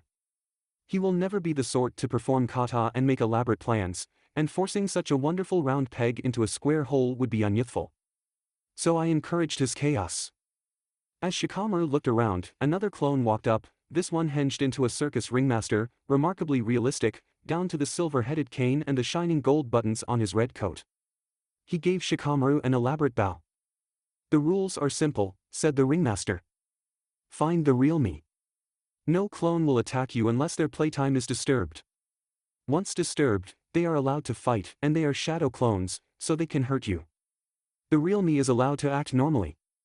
Naruto grinned at Shikamaru, and the grin did not fall from his face when Shikamaru immediately flicked a kunai at the ringleader, who vanished with a puff of smoke when hit. Damn, thought Shikamaru, I had to try. He must have swapped out during the initial clone summons. It's not that easy, came a call from the crowd behind him. Shikamaru whirled, but whoever had spoke was mixed in with that half of the milling, playing, chatty crowd. A single Naruto shouted, and a bell rang. Shikamaru turned to see one of the Narutos on a bike, a tiny little three-wheeler suitable to a kid half his age. When Shikamaru did not move from his path, the Naruto rang the little bell mounted on the handle again and glared at him. Shikamaru stepped aside. Right, sorry, he said, stepping out of the way. No problem, replied the clone cheerfully, before pedaling awkwardly, his legs moving furiously as his ride slowly crept along. Shikamaru turned to look through the crowd, and only barely heard the muffled jerk from the clone. Shikamaru sunk down into a crouch, bringing his hands up in his meditative pose as he considered his options. He looked around at the crowds, taking in what detail he could from them as he thought. All of them are completely engrossed in what they are doing, possibly to avoid the temptation to break the rules. A lot of them are also playing active games, probably in the hopes of running into me. He watched an impromptu game of tag happen between a team. One clone tripped and hit the ground hard enough to vanish. Another clone looked up from his finger paints and made the same hand sign the original had made at the beginning, and a new clone appeared in the lost one's place. By then, Shikamaru's kunai was already in flight. It pierced the sign, making Naruto in the shoulder, and he vanished with a puff of smoke. He's on to the hand signs, several of the nearby clones shouted. Activate shuffle mode, shouted several others. Shikamaru sighed as every few seconds one or more clones would pause what they were doing and make the seal of the shadow clone technique, regardless if any clones needed replacing. Only you would be this troublesome, Naruto, he said in annoyance. I know, right, said a new ringleader, walking up next to him. Shikamaru eyed the potential clone suspiciously, and it raised its hand slightly. Sorry, I got replaced a few cycles ago, and my game is to annoy the contestants. All part of the show. Shikamaru sighed and hung his head as several clones started walking on the edge of the platform railings, carrying small trays and shouting about peanuts and pretzels. It didn't help seeing the blonde girl from Suna munching on a bag of them with a malicious grin on her face, her entire bearing indicating that, as much as her match sucked, she was now certain it could have been worse, never mind watching Choji trying to snatch an entire tray from a passing clone. Sakura was laughing like a madwoman, while Sasuke seemed focused on trying to find the real Naruto first with his Sharingan. Even then Hokage seemed amused, although he was struggling valiantly not to crack a smile. One of the clones finally got their accordion tuned and started playing. Badly. The ringleader clone winced, then buffed his fingers against his jacket. It only gets worse, you know, he said casually. I've seen the rehearsals. It takes about 10 minutes before they get the potato gun operating. After that, it only takes a little longer before it explodes and starts disturbing playtime for others. Shikamaru's eyes widened, and the ringleader grinned. I never said you had to disturb them, you know. Shikamaru immediately stabbed the ringleader, who was far too smug, and watched him vanish again. Shit, he thought, turning slowly in a circle. Of all the times to not have a mass attack. Just my luck. Focus. Think. How is the real Naruto any different from the clones? He started to walk through the crowds, carefully picking his way past the two playing with a frisbee, and stepping carefully over the Jack's game. He was so careful in avoiding the games of those around him, in fact, that he missed the line that had formed around a small table where two clones were arm wrestling. The moment he stepped through the line, the clone in front of him shouted, "No cuts, you jerk." It lashed out with one of its swords, windmilling rapidly but ineffectively as Shikamaru backed up hurriedly. It was then that he discovered that the jacks the two clones were playing with were in fact small caltrops, which neatly sliced through his sandals and into his foot. As the jacks players stood and drew their swords, he dropped a smoke bomb and hinged into a clone himself, then took a seat next to a pair of clones playing checkers with an air of serious business about them. "Smooth," said one of the clones, reaching out to move a red piece forward. He sat back and much to Shikamaru's chagrin, the clone imitated his thinking pose with an annoying degree of accuracy. The previously upset clones, not seeing where their target had gone, returned back to their places and continued on as if nothing had happened. "So the clones will reset, at least for the moment, if I manage to escape fully, or Naruto wants me to think that." Shikamaru felt a moment of dread settle in the pit of his stomach. He was not accustomed to assigning the possibility of Naruto's intelligence being significant to his thoughts, but under the circumstances, he realized that he could make no assumptions. He froze and looked at the clone that he spoken to him with some trepidation. "You're not going to tell me that watching is disturbing you, are you?" asked Shikamaru quietly. "Now," said the clone, waving his hand quietly, "I'm okay with observers in my games." He smiled cheerfully, just as the clone across from him raised his hands in the snake seal and grinned. "That guy, on the other hand." His words were cut off as the explosive tag under the checkers board detonated, dispelling them both and nearly hitting Shikamaru as he scrambled away. How troublesome. Shikamaru was starting to really appreciate Naruto's little game. He had no idea what may or may not anger each clone individually, up to and including looking at them. In his mind's eye, he could see Naruto dropping this against a real opponent and telling the clones to attack at will, or follow some pattern, or in order, or even whenever their foe turned their back. It was a tactic that could not be second-guessed, because it made no sense, and the only one who could know the rules for certain was the real Naruto himself. "I would kill to be able to make shadow clones like he does." Shikamaru looked around and found the ringmaster wandering around casually. He waved the red jacket over and asked, "Can I ask them questions, or does that count as disturbing them?" The ringmaster shrugged. "Yeah, sure, this is a contest, so go for it." When Shikamaru gave him he grinned nastily and called out to the crowd, "Uzumaki update. Shikamaru can ask you questions, and it does not count as disturbing play." "Got it?" The 100 clones all shouted in agreement. Shikamaru immediately turned and walked over to the frisbee throwers, who paused to watch him. "Hey," he said casually, ready to dodge at a moment's notice in case the update rule was a trick, "would you find it amusing to show me your hidden weapon?" The two Naruto glanced at each other, grinned, and the one furthest from Shikamaru flipped the frisbee over to show the explosive tag on the underside. "Thanks," said Shikamaru, backing away until they continued to play with each other. He then turned to the next set. Over 7 minutes, Shikamaru quickly determined that Naruto was either insane, ingenious, or most likely, both. Every clone had some sort of surprise waiting for him. The pawns from the chessboard were actually cylinders of explosives, which would detonate when pressed and thrown. The kite was harmless, but the string the user held it by was ninja wire, shaved thin enough to cut. The jump ropes had explosive tags rolled on the handles. The pogo stick had a frankly terrifying spring-loaded kunai launcher built into its guts. He also saw the potato gun under construction. It took 3 clones to construct from the kit, had a 5-foot barrel, and as far as Shikamaru was concerned, when it exploded it would probably scythe down a third of the arena.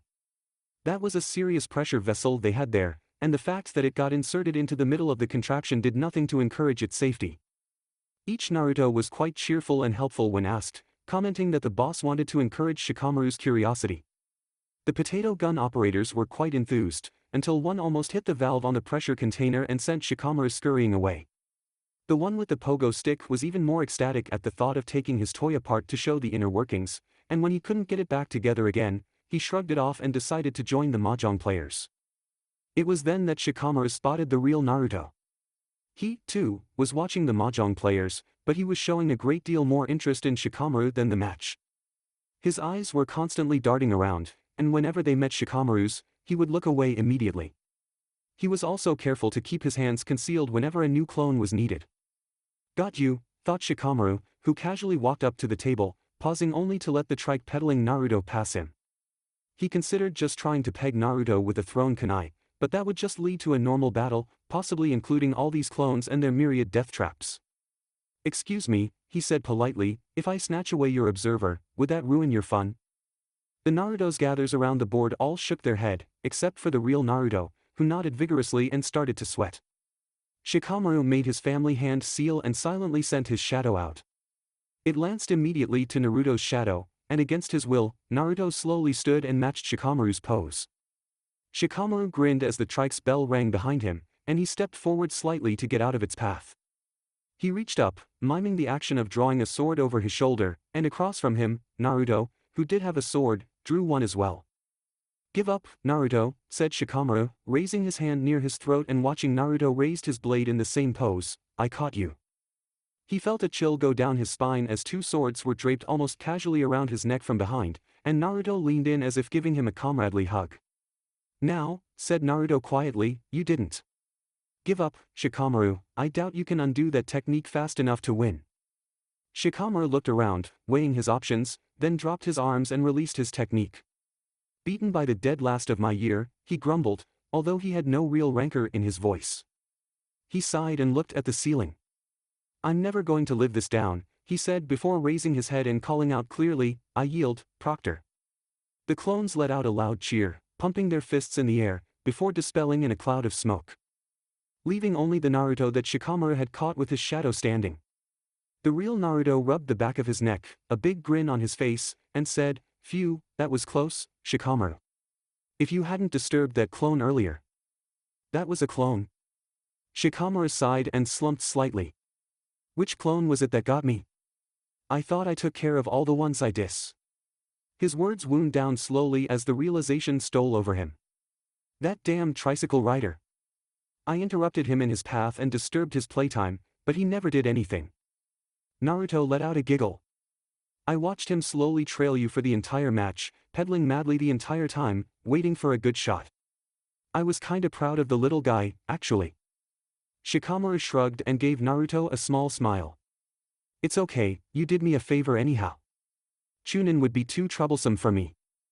Naruto took Guy's traditional nice guy pose number 1 with thumb extended. Don't worry, Shikamaru, when I become Hokage, I'll put you to good use. You can be in charge of mission selection, that's a nice and easy job. Believe it.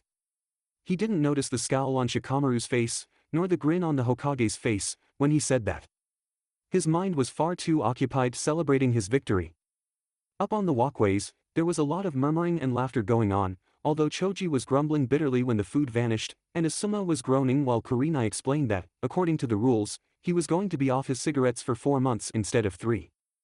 A stunned Kakashi, who had just watched Naruto trick a Nara in a battle of wits, reached into his vest pocket and pulled out a thin Ryo coin. He tossed it to Guy, who caught it without looking at it or letting the grin leave his face. That's it for part 7. Thank you for watching and see you in the next video.